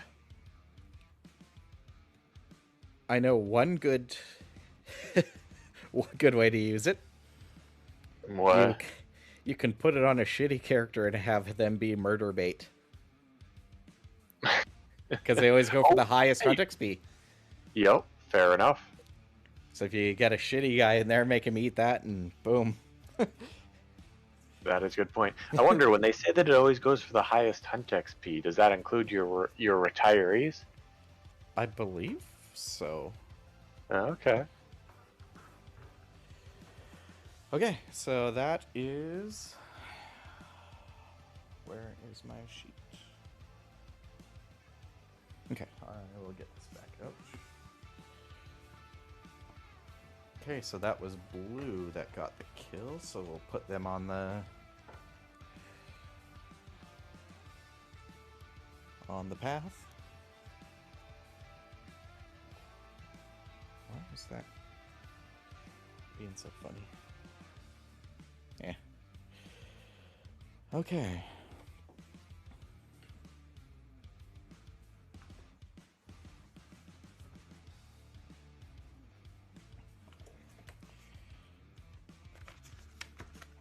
Oh. There's my settlement sheet. Okay, so this year we have the Bone Witch. Oh right, what was all that stuff? I can't remember. So we go to here.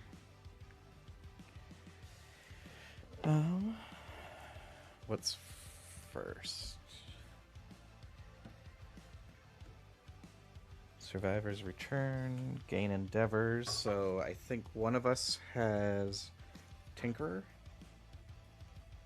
Yes, Red has Tinkerer. So that is 5 endeavors. Yep. Update timeline, I just did that. No other milestones. We reached both of those already. I remember one of our returning survivors, I can't remember which one it was, can't participate in endeavors. Yeah, that's Not that it should Red. matter. Alright, so now we have a random settlement event. Ugh. These are always risky. I don't know if I've seen this one. Haunted. The survivor with the lowest hunt XP. Choose from a tie. Is convinced a powerful presence is nearby. Roll a d10. Now, is this one of the returning survivors, Yes. or okay, or is it just no? It's all just survivors? a settlement event. The survivor with the lowest hunt XP. So one of the It doesn't say zeros. returning. Yeah, so we could choose a random person depending on what. So 1 to 3, survivor panics and preaches that they're not alone. The settlement. No one can spend endeavors. Innovate. Ooh, Not good. You may avoid this by exiling them. I mean, honestly, it almost might be worth it. Yeah. Okay, 4, 5, 6, and 7. Do we have Song of the Brave? I don't think we do. We do not. We don't have drums yet, even. So while everyone sleeps, the survivor bursts into incomprehensible song. The whole settlement awakens, minus an endeavor. Returning survivors set their insanity to 0. That's not bad. Interesting. Not as bad. Memento Mori we do not have, so survivor paints their blood in patterns all over the settlement. They permanently gain +2 strength, +1 accuracy, and possessed. Yeah, they can't use weapon specializations, weapon masteries, or fighting arts. Alright, want to throw one of the flower-faced people in here? They're those people that can't go anywhere unless they fight the Flower Knight. Flower Knight. Yeah, let's have it do one of them. Because they are all both 0 hunt XP. Do you want me to roll the d10? Sure. We'll do this guy. He's already used his reroll. 4. A 4. We -1. Return the survivor's set insanity to 0.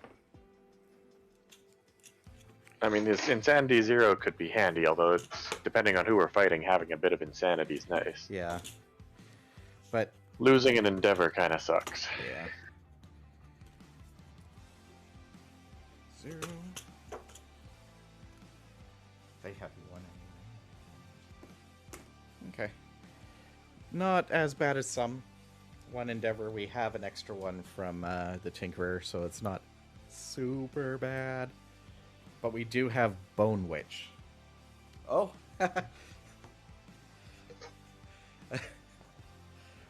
Which, that may have actually just helped us. Hmm? Oh, was insanity a bad thing for the Bone Witch? I can't remember. But Bone Witch. One day, the exiled emerged from the darkness. The settlement worried at the sound of her wailing chants. Everyone feared what mystery kept her alive in the darkness all those years. Some could not resist asking. All non-deaf survivors gain +3 insanity. All returning non-deaf survivors gain 3 insanity. So we just gained back. Yep. The most insane returning survivor, or survivors in case of a tie that's all of us, is inexorably drawn to the Bone Witch and must endeavor at the witch's camp. Otherwise, during the settlement phase, any survivor may endeavor at the witch's camp if they choose. So all of us have to do it technically because we're all insane. Yep. Okay, I want to just do this one by one then. Sounds like the smart thing. I'll put everybody back up to 3.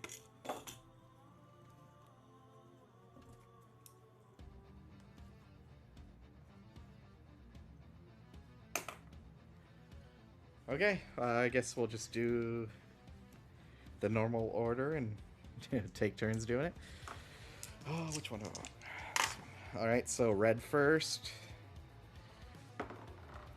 That is a 4, 3 to 4. The secrets of the dark should not be seen. The last thing you see is the Bone Witch's stretch claws from your eyes. Your eyes are scarred. Roll a d5. Suffer minus X permanent accuracy and gain X permanent strength. X permanent strength. So that's gonna suck. Roll a d5. 2, so that'd be a 1. Okay, so -1 accuracy plus 1 strength. That's not as bad as it could have been. Could have been way worse. So -1 accuracy. Ugh. Problem is we might roll somebody's gonna roll a 1 or 2 in reasonable chance, which means that the Bone Witch will get added back to the timeline. We do have people's rerolls. That's true. All right. Do you want to go for your guy? Yep. 8. 8. All right. The Bone Witch whispers of horrors and wonders she has seen. You're armed with valuable wisdom. Gain 2 insanity and 1 understanding. And the Bone Whisperer secret fighting art. Ooh, that sounds nice. What's the Bone Whisperer? Let me see. Bone Whisperer. Here we go. When another survivor dies on the showdown board, place a token where they died. If you pass over it, remove the token and eat their skull.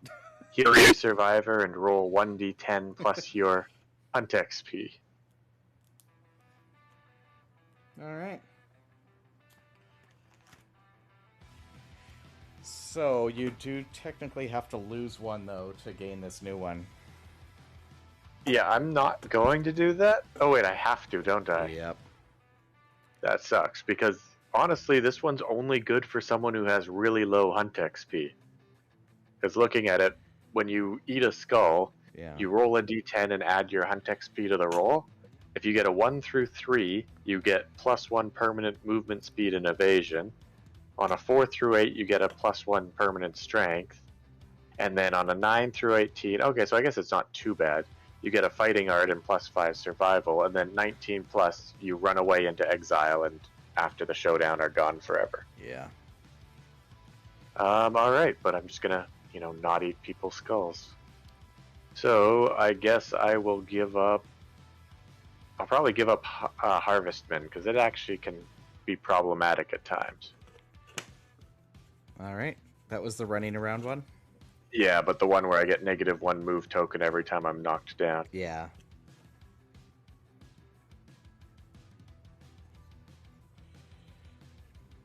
Okay, Bone Whisperer can eat friends' skulls.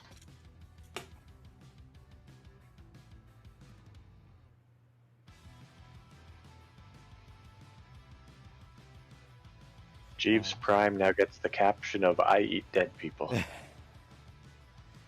Alright, so now it is the Archer. That's a 1. We're going to use somebody's reroll. What does the 1 do? I don't even know.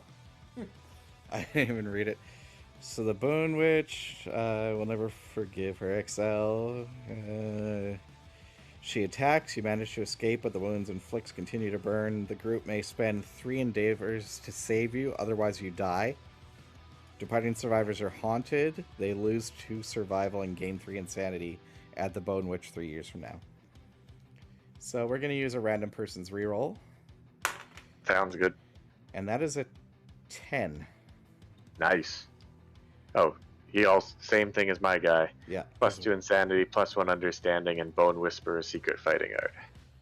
Bone Whisperer. I honestly don't know why. Like the 8, 9, 10 one's really not that great, but 1 understanding and some more insanity. The 5 and to 7 is really good though. Yeah. All right, and I will take a reroll from a rando.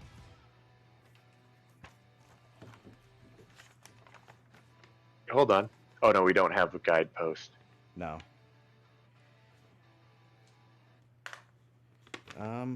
Oh, blotted out is not very good. We'll use it. We rarely use that person. So, okay, we used a random reroll. Did you want to go for blue? Actually, no. Too bad we don't have the guidepost. That would have been awesome. Yeah, I'll roll for blue. Okay.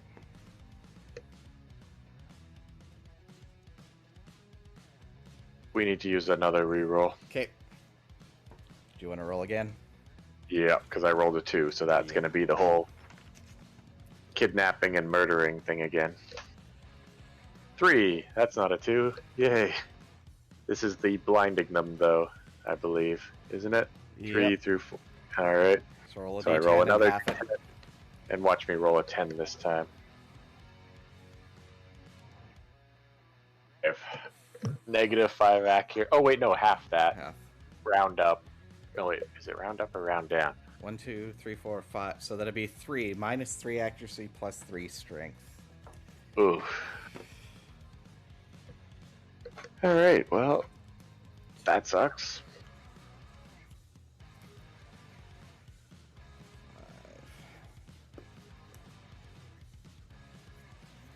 5.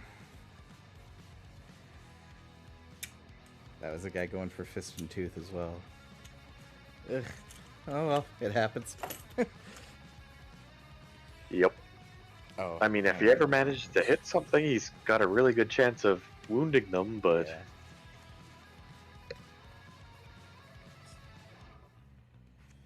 So we will just do another random person's reroll, because that's what we need. Okay, that was the witch. Now we have check milestones. No, develop. Okay, so oh right, you take an item.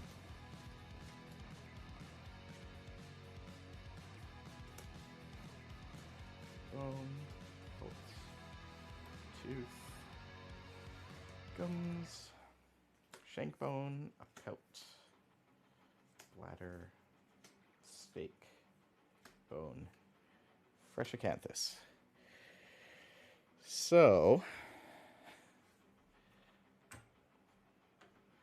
we have here. I'll try to.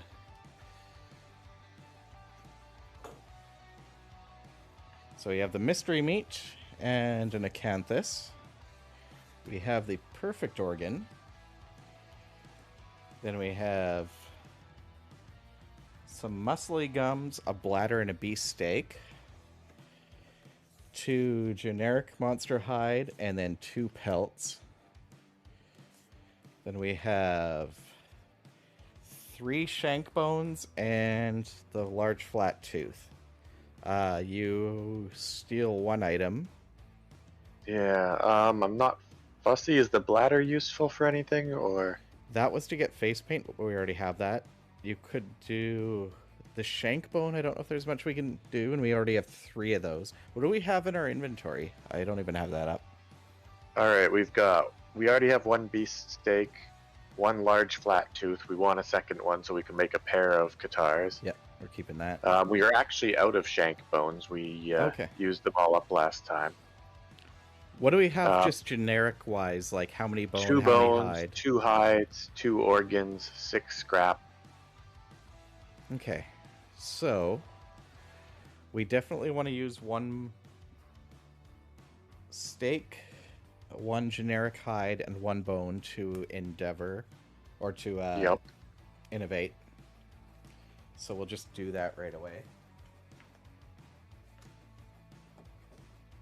I'd say let's just get rid of the bladder as far as the one that my guy steals, just because. Or actually, what do the muscly gums get used for? Anything? I don't know. But I feel like an organ's probably the best one to get rid of. Well, we can take a look at some stuff to build and then decide.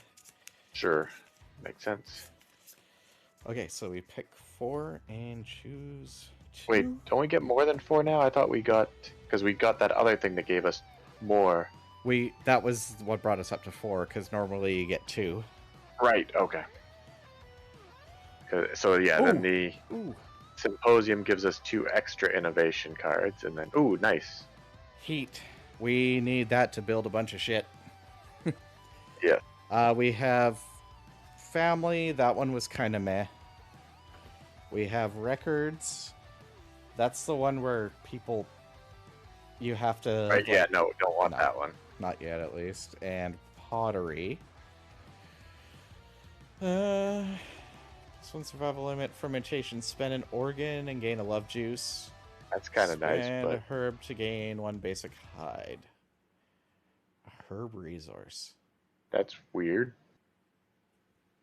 How do you turn an herb into a hide? I don't know. Maybe like they have that mushroom leather. Maybe. So, lantern oven. And this luckily gives us Departing Survivors gain +1 survival. So that helps with that whole we need more departing survival. Lantern oven consequences. They're already in there because we had it before. So we have...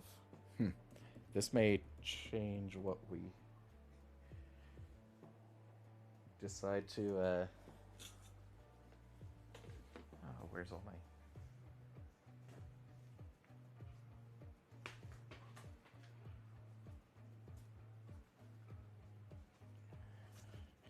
Okay, we don't have the leather worker yet. The blacksmith we don't have. So we have the weapon crafter. So for heat, there's the scrap dagger, scrap bone spear, and the Zambato.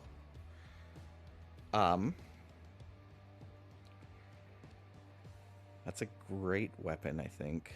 The scrap lantern was also good. It gives +1 accuracy. The scrap lantern? Yes, if you can line it up with something, I think. It's a new one.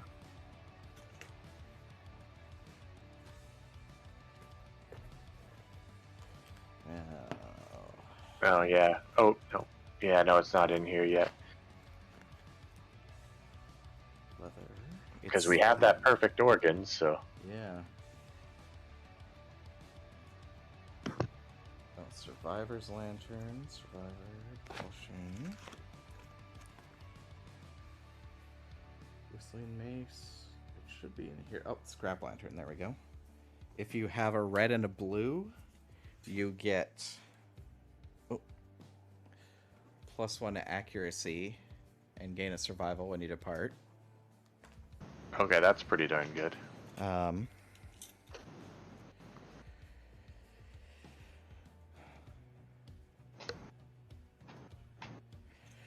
So that's one of the things that's up there that we could look into. So the Zanado, the one you were talking about, that one is speed 1, accuracy 6+, strength 6.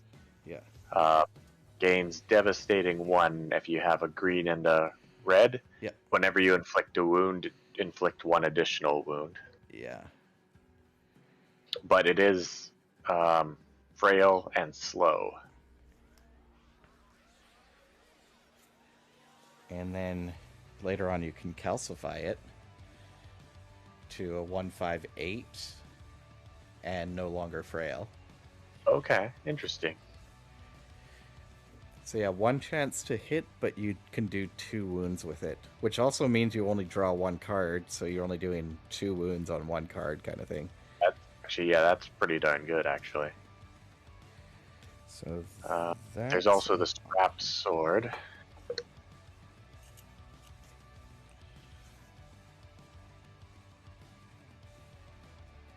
The scrap sword's pretty decent. 2 speed, 5+ to hit, 3 strength, and then if you get 2 red and a blue, it gains deadly. Yeah, and on a perfect hit, you gain +4 strength for the rest of the attack. And what was that again? That was a bone and a scrap. Yeah, Not so bad. we could easily do that. The spear, we already have a decent spear. There was another thing, I think, that required heat. Drums and ammonia. Paint. Oh, the monster tooth necklace. That was kind of meh. Barber surgeon, pictograph, pottery. Rainbow katana. Meh.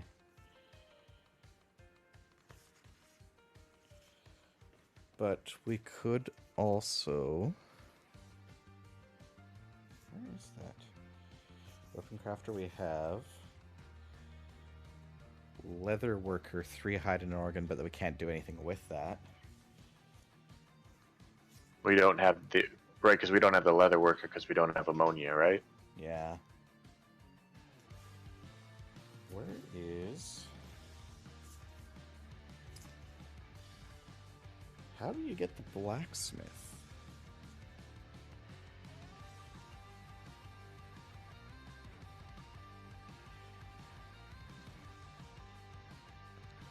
It is unlocked by endeavoring with the scrap smelting innovation. Oh, Don't we have scrap smelting? Special no, we innovate. have scavenging. Scrap smelting, that's part of the weapon crafter. Ah, okay. Yeah, so when you do scrap smelting, on a 1 to 2, nothing happens. On a 3 through 9, you spend 3 scrap and add 1 iron to storage.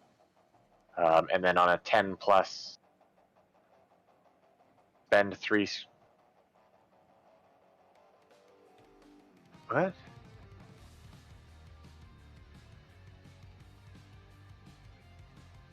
Huh.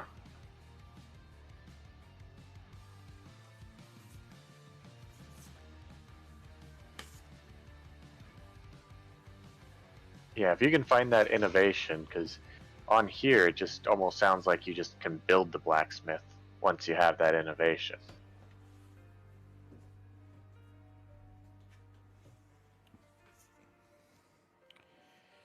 Here's... It sounds like if we spend 2 scrap, build 5 bone, and 5... 6 bone and 3 scrap to build a blacksmith. So we would need scrap smelting first. Yeah.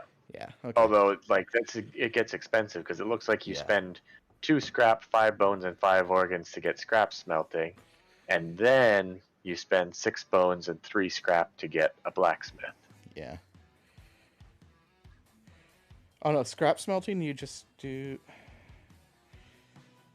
You can also get this from just innovations. Because it is a lantern oven consequence.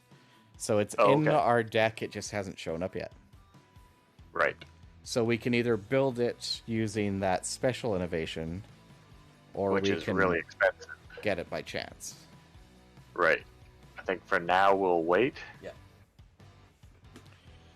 So, I was just gonna see. I don't think there's... Oh, do we want to... Zambado, scrap lantern, and scrap sword. What was the scrap sword again? 2 bone and a scrap, which we have.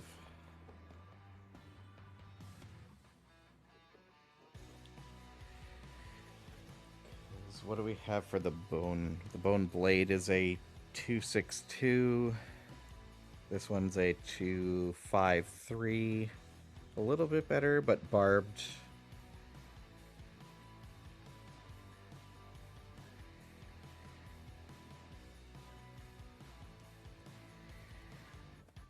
There's Zombato. Slow frit. Oh, we need the perfect bone for the Zombato. Oh, okay, so we can't even get the Zombato if we wanted to. What did we get last time? I thought we got a perfect something. Oh, yes, we do have a perfect bone. 3 scrap and a hide could get the Zombato. Let's see. Caterium, Bonesmith. Yeah, we need that ammonia soon, too. Yes, we do. Because there's a lot of things like leather. The leather shield would be nice, but fuck, we don't have any shields. No, we don't. Although theoretically, I think we can make. Oh no, the scrap lantern isn't one. I thought there was a shield we could make. That was the feather shield, but I think Right. we used up that stuff. Or what do we have plumery wise?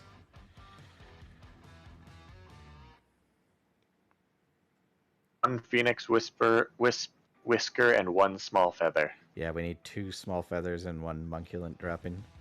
Mucculent? Yeah. So What did we use the mucculent droppings for? Because we had mucculent droppings.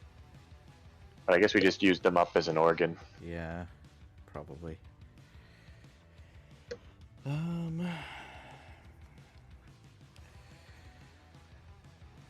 Oh, right, we don't have any matchmakers, I don't think. Oh.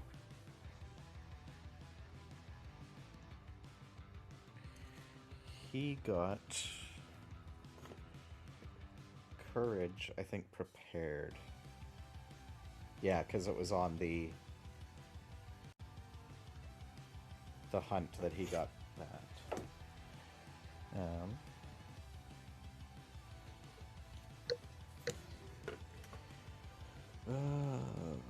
Prepared, yeah, most people have prepared. Okay, so... Wait, what? The one you got that lets you not use sharp. Yep.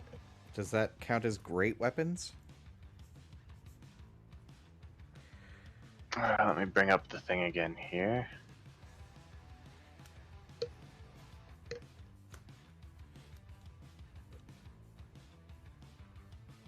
You cannot activate or depart with axes, swords, spears, daggers, scythes, or katars in your gear grid. Weapon melee, grand two-handed bone mineral. It's not a sword, it's not it. You could go Zombato with that guy. True. I guess the question is, does it have any form of mastery? I guess not. Yeah, grand weapon mastery. Alright. Might as well. Why not? Because club is the only other one. That depends if you want to keep using them. Looking up grand weapon to see what it does as you learn it. When attacking with a grand weapon, gain +1 accuracy. Anytime you critical wound the monster, it gets knocked down. And it has deadly, which adds +1 to crits. So I would still be at my 7+ to crit. Yeah, it's just on 1 attack instead of 4. Oh shoot, right, it's slow, so my +1 speed doesn't help at all. Yeah. That would be the one bonus of going with a club, is I would still get my... What's the rebar? Scrap rebar, 1 sec. Oh, that Oh, that you can put on frail weapons and it breaks instead of this. Oh, okay. So it's not a weapon. I was hoping it was a club of some sort. Yeah. And then again, I guess most clubs have frail anyway, or slow as well. That the big two-handed one that my guy was using doesn't. You could always just take over the bone club. That's a 265, but it's cumbersome.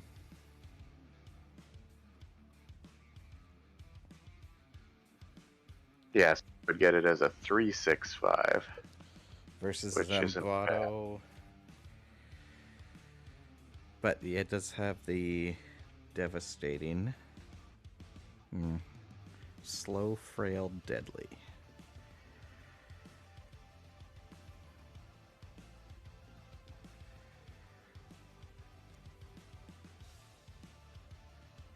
With the frail, as long as you know what's coming up, it's not as big of a deal because he's only attacking with one. The other one would be the bone or the whistling mace. Yeah.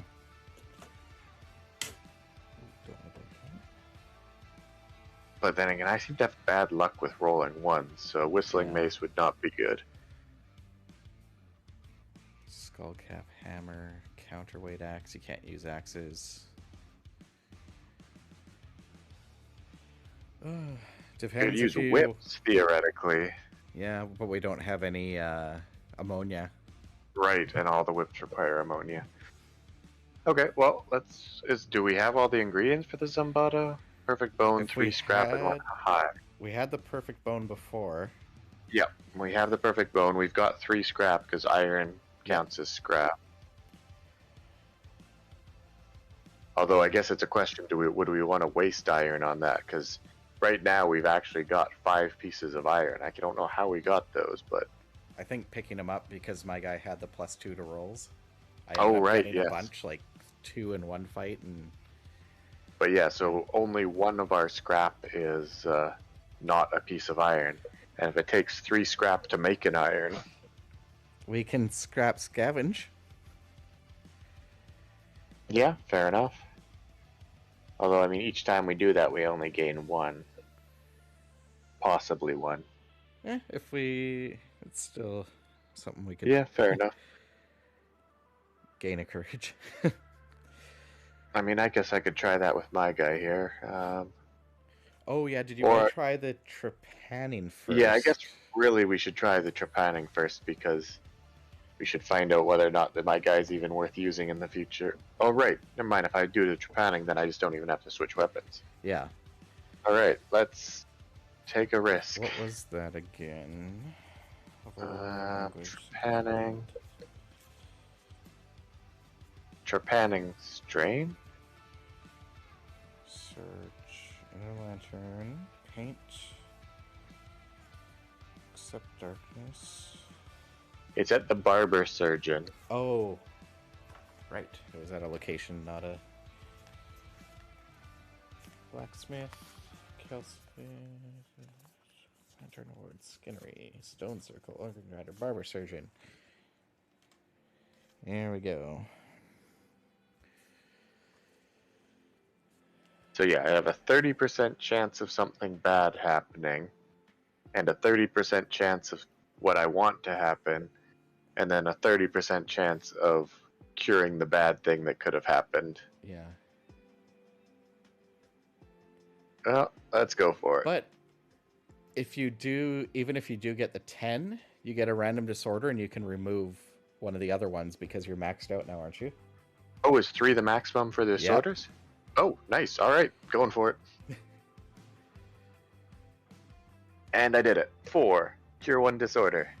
Now, which one are you going to do? Can't use sharp? Or there's... Yeah, because the only one is vest. So, I feel like I gotta get rid of the sharp one because that pretty much hamstrings this character. Yeah. Alright, so that was an endeavor. So we used one. We lost one. So we have 3 left. Yeah.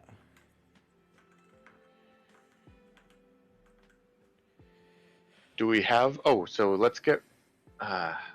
do we have the ingredients to make the guitars for the...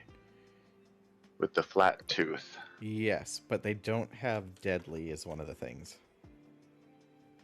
Hmm. That... Yeah. Here, I'll get them out so we can compare. So we have the beast knuckle versus the lion beast.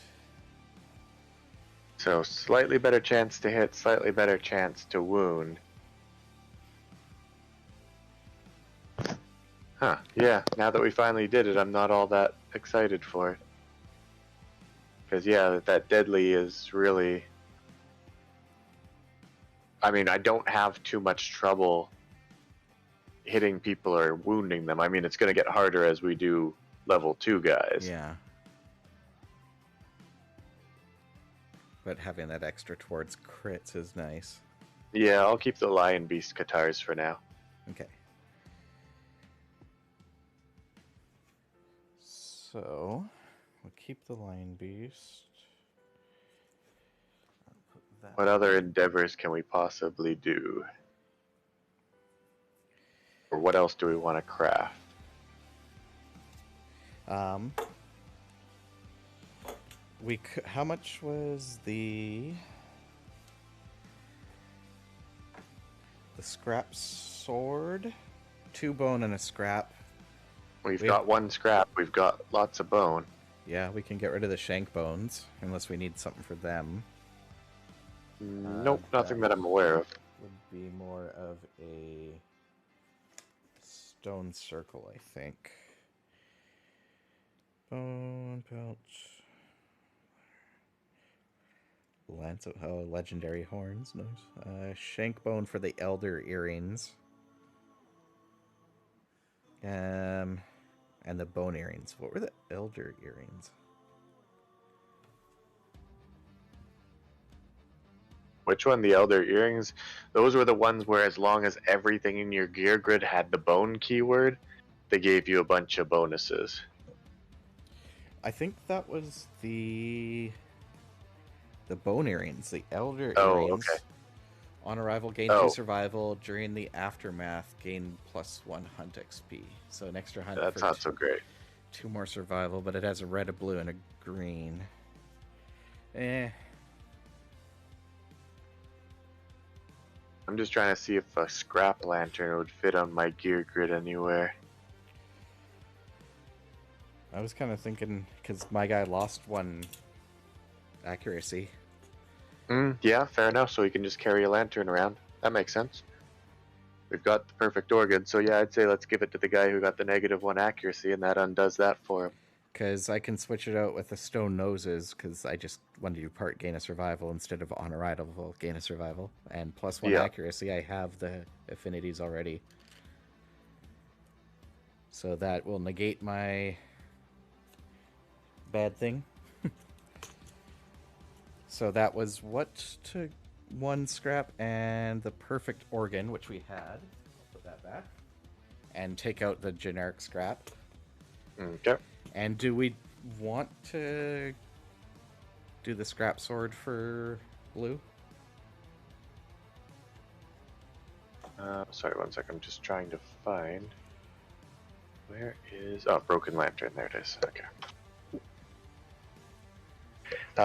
Yeah, we could. We just have to give up a piece of iron to make it. That's fine. It's just 1 iron, and we can always try to get some more. And what was it? 2 bone? 2 bones, yes.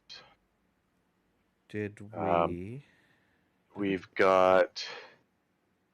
What do we have for bones? We had the shank bones. We had 2 shank Didn't we bones. use them? Did we use them? I thought we just used them to make... What did we just use? Maybe we didn't, because we haven't crafted anything else. The perfect organ and the scrap. Yeah, we haven't used those yet, so we could just use the 2 shank bones. Okay. And 1 iron, just for making that better sword for him. Yep. Which is nice.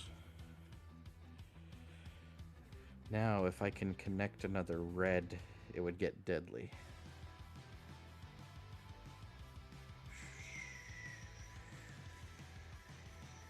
I can see if I can work something around a bit.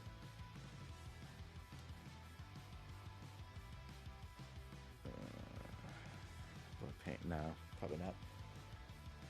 Okay, I will put that away into our inventory. So we got the scrap lantern, we got the scrap sword. Was there anything else we could use? Oh. Did we get your bonus from the scavenger kit? Right, we did not. So I would have gone with 1 antelope specific resource. So just draw 1 more antelope resource. I did put the few back on the top. Be shank. So it would have been the spiral horn. Okay. Yes, yeah. Because we put the... Oh, no. It would have been another flat tooth.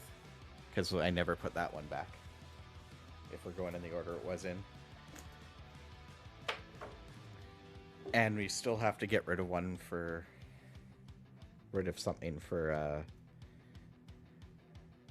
what do you call them? Your hoarder? Yeah. So we still have 2 large flat teeth. We already have another one in the inventory as well, so technically we have 3 large flat teeth. Then we have 2 pelts, a monster hide, the muscly gums, and a bladder, a question mark, and a fresh acanthus. We'll get another dry. That one's easy. Yep.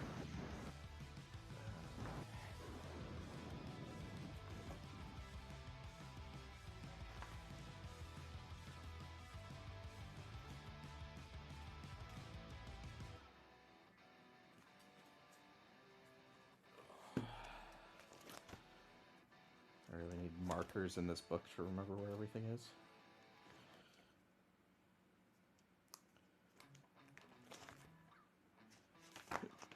No, that's too far. Rear gear. I may have taken them out already.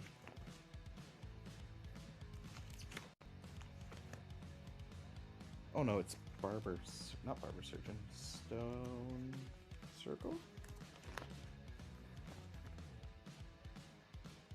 I forget where we get it from.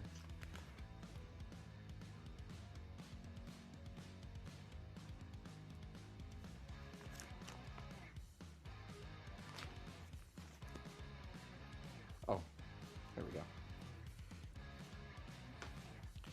Alright, so we have another dried acanthus.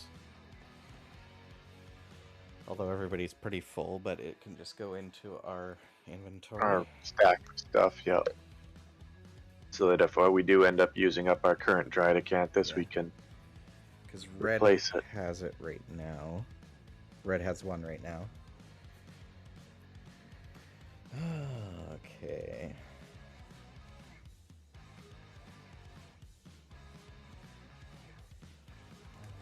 Let's see. Is there anything else?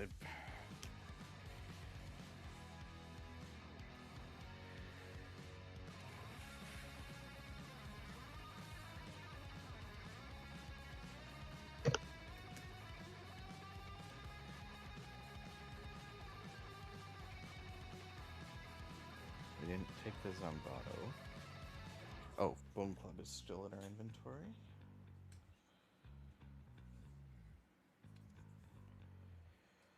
Zombato I'll put back. I'm trying to think if there's anything else. We didn't really have anything left from the plumery to make. don't have the blacksmith yet. I don't know why I have this out here. And the leather we don't have out. Yeah, I don't know if there's really much else. Oh, we might as well scavenge for scrap then. Yeah, we can. We have 3 more endeavors. Yes. All right, send someone out for scrap. All right, I'll have my guy go out and do it. Okay. I rolled a 5. Spend a survival or die. Spend a survival. I'll do it again. I rolled a 10. Gain a courage. Not what I was looking for, but not bad either. Gets my guy up to 6 courage.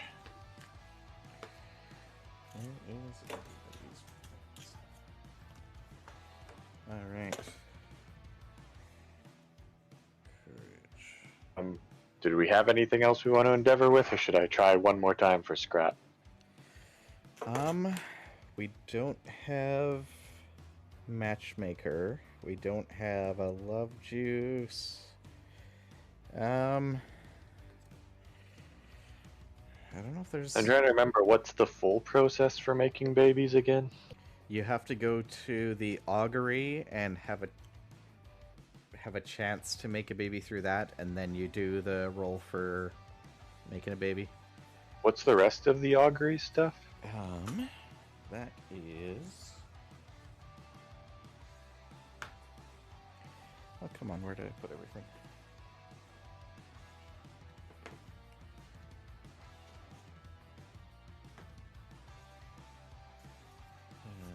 Nope, those are all other things. I don't know where I put the stack of... Oh, there it is. So we have organ grinder, augury. Survivor endeavors to glean the meaning of existence. Roll on the table. Add +1 to your result if your understanding is 3 or higher. 1 to 3, lose 1 resource. If you do, gain an understanding. 4 to 7, gain a survival. 8 plus intimacy. I mean, we could try it because I've got more than. Oh wait, I can't do it right because. Is it the person who does the augury roll has to do the intimacy? Nope, you just... Okay. Because my guy's got the understanding, so it would be a 1 or a 2 loses 1 resource and gains an understanding. Otherwise, you just get a survival. Yeah, you can do that for our last one. Sure. 7, so that's an 8. Intimacy. Because nice. +1. Alright. Let's roll 2d10s.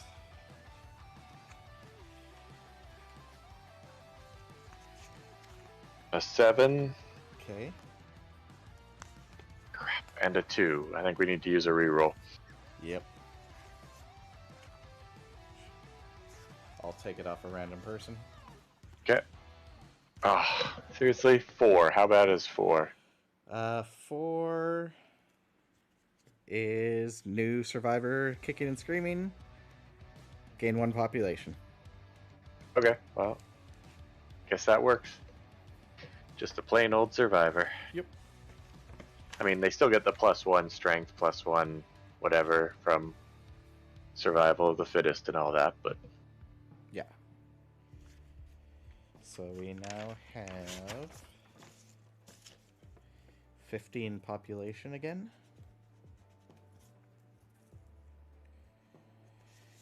And we have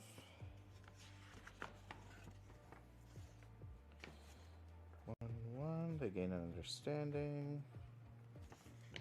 And we'll use a random person's reroll for that. And then we get 1 back from the new person. Although we're starting to get kind of low on rerolls, I think. At least this one, we used it up. And Got a another new one. survivor who now gets a new reroll. Yeah. Okay, do you want to throw all this stuff into the inventory? You can move the thing off of the card cam, Sorry. then I can see it all and pop it in there.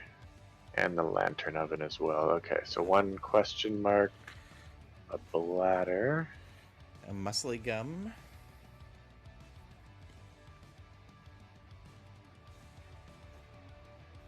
Okay, muscly gum is done. Monster hide. And 2 pelts.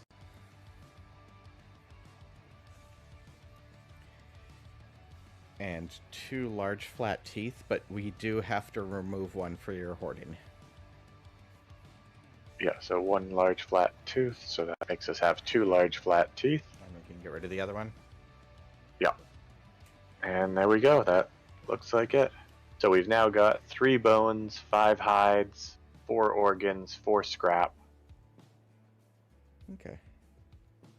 and a wild. And we never use the perfect bone for the Zombato. Yes, Right. we still have the perfect bone Okay. left, but we did use up the perfect organ. Yes. Okay. Alright, that's not a bad situation to be in. Unfortunately, we didn't get ourselves in a slightly better position for fighting the next nemesis, but we got rid of my one guy's inability to use sharp objects suddenly. Yeah. It's like, it doesn't even make sense. He becomes a master in a sharp weapon only to become fearful of Afraid sharp weapons. weapons. Yeah. Oh well. Now, do you want to risk it again? Another time to go get rid of the vest? I'm considering it. It seriously is. I was considering doing that instead of searching for scrap. Yeah. But there's But a the only chance of problem getting another random one. Yeah, the only problem I see with that, though, is I was trying to figure out where I would put the vest. I mean, I could give up my Flower Knight badge, maybe. Yeah.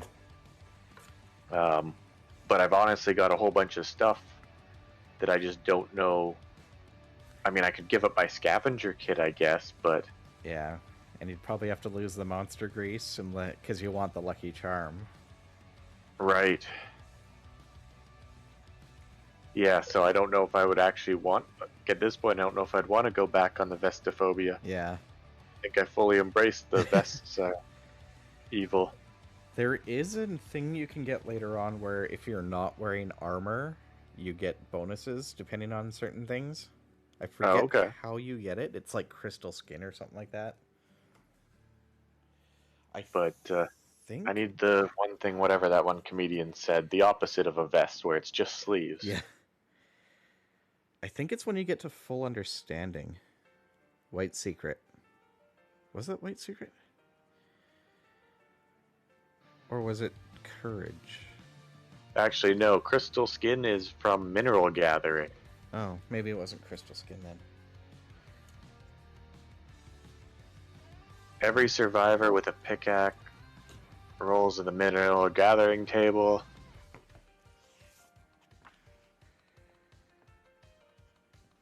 I thought it was understanding. Oh, they may have changed it since then, but what's Courage when you get See the Truth? 1 second here. I mean, the crystal skin does give you +3 armor to all hit locations. Yeah. Courage. Bold. See the truth. Frenzied, Berserker, Bitter Frenzy. They may have changed it because I thought the original, like 1.3 or whatever game, I thought it was Understanding. When you max that out, you got something that could give you Understanding, I thought, gave you the white story. Yeah, it does. But because I remember they were saying, like, if you get... And we've actually had someone get See the Truth as well, because that's the one where you see your death.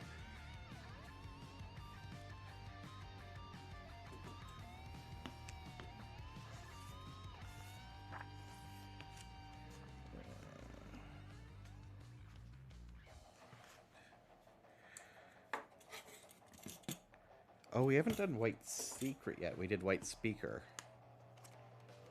White Secret? Leyline Walker.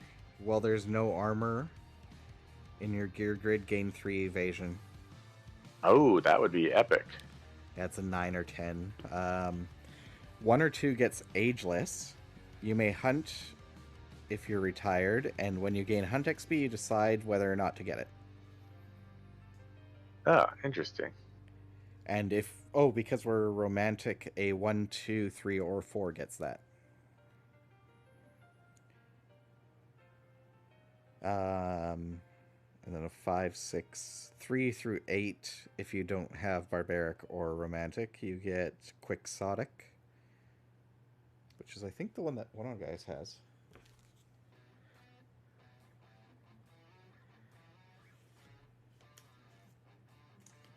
Yeah, that's what blue has that gives them survival and strength when insane. And peerless. When you gain insanity, you may gain an equal amount of survival. What? One's pretty cool too.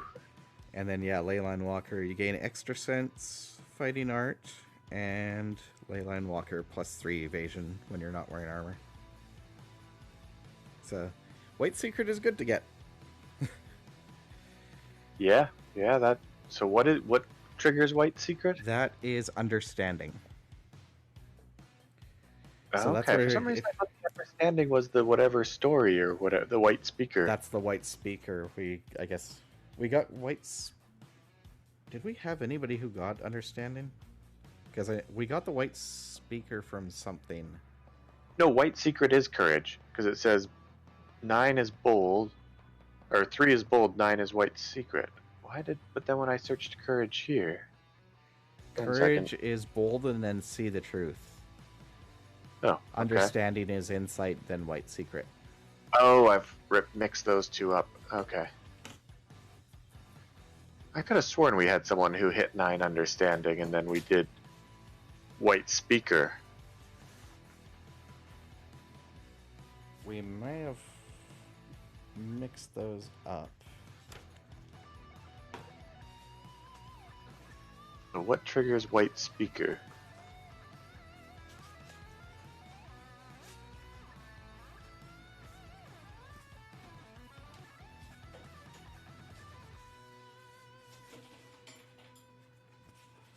There's all our old dead guys.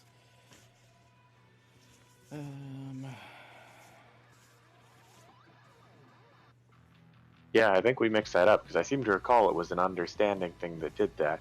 Because one of our guys just got a ton of understanding for whatever reason. Yeah, I don't have the card though. That may have. Well, either way, they're dead now. Yep. Doesn't really matter. Okay, so we should definitely try to get someone's understanding all the way up. I think red is 2 away. Nice. My guy's at 5, I think. One sec. Yeah, my guy's at 5 understanding, so that's not too far off either. I had them at 4, so I'll update that. And then green's at 5 as well. And same with blue. Nice. These are dead people. Okay, well, I think that's about it for now. Yep.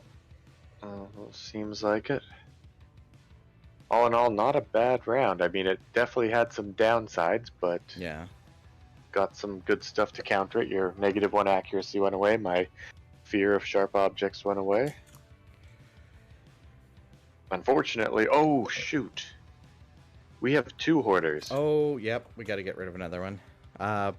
Maybe like what, the bladder or the muscly gums. I don't know if they're used for anything. Muscly gums. We have one other one already. Okay, yeah, we'll just get rid of that. Which means give whoever that is 1 courage, because they get 1 courage every time they put something in their secret stash. And you did that for yourself? Yep. Quarter, that was them. And I don't know if I marked it for you. How many courage are you at? 6. 2, 3, 4, 5, 6. Right. Okay, so that's 6. They got their courage. Yeah, that was blue. Oh, yeah, they got the -3 accuracy now. Crud, I forgot about that. Okay, didn't all turn out well. No. Which one was blue again? The fist and tooth and sword. Aww. I mean, they just started it. They got 2 into fist and tooth, so... And they're already a sword master. Oh, but that thrill seeker is awesome. But I mean, they're attacking with I guess the question is, do we want to move the lantern to them? maybe, but they don't have much space because of all the blood paint and stuff. But I mean, they're Right. attacking with 2 attacks with the sword and 3 attacks with the knife. Yeah, fair enough. What's That's their proficiency 6. now for Fist and Tooth? 2 checks, so they're 1 away from specialist. But I mean, mastery is where you want, because then everybody gets it. Yep. So we could just switch them out, but they have Thrill Seeker, which was awesome. Well, there is one other option, and that is turn the statue into a Thrill Seeker statue. Right. Because, yeah, getting 1 survival when you gain 1, that can go in anybody with Rawhide. Yep. What's their actual stats? Like their... They have -3 accuracy, +5 strength, and 1 evasion. Okay, yeah, so they're really not that much better than a normal person. Yeah. The strength is because of their accuracy, so... Yeah, we could always switch them out, because they're also the one with Hoarder. Oh, sweet. Okay, so this could work out really well then. Yeah, so let's have them go innovate the statue then. How did that statue work again? We needed... Let's see here. Sculpture. We use 1 endeavor. We can... we used up all our endeavors. We can't get just 1 more fighting art for someone, because then they would get to draw 3 and we'd be able to see if there was anything that we really wanted, but Yeah. whatever. So, create an inspiration... I mean, that gain... When you gain a survival, gain 2.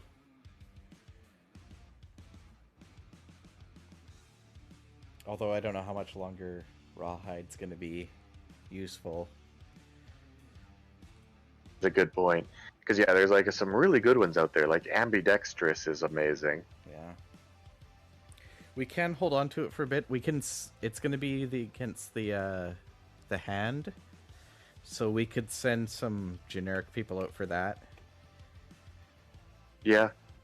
And then... the other thing we could do if we wanted... but we already used up all our endeavors. Yeah. Shoot.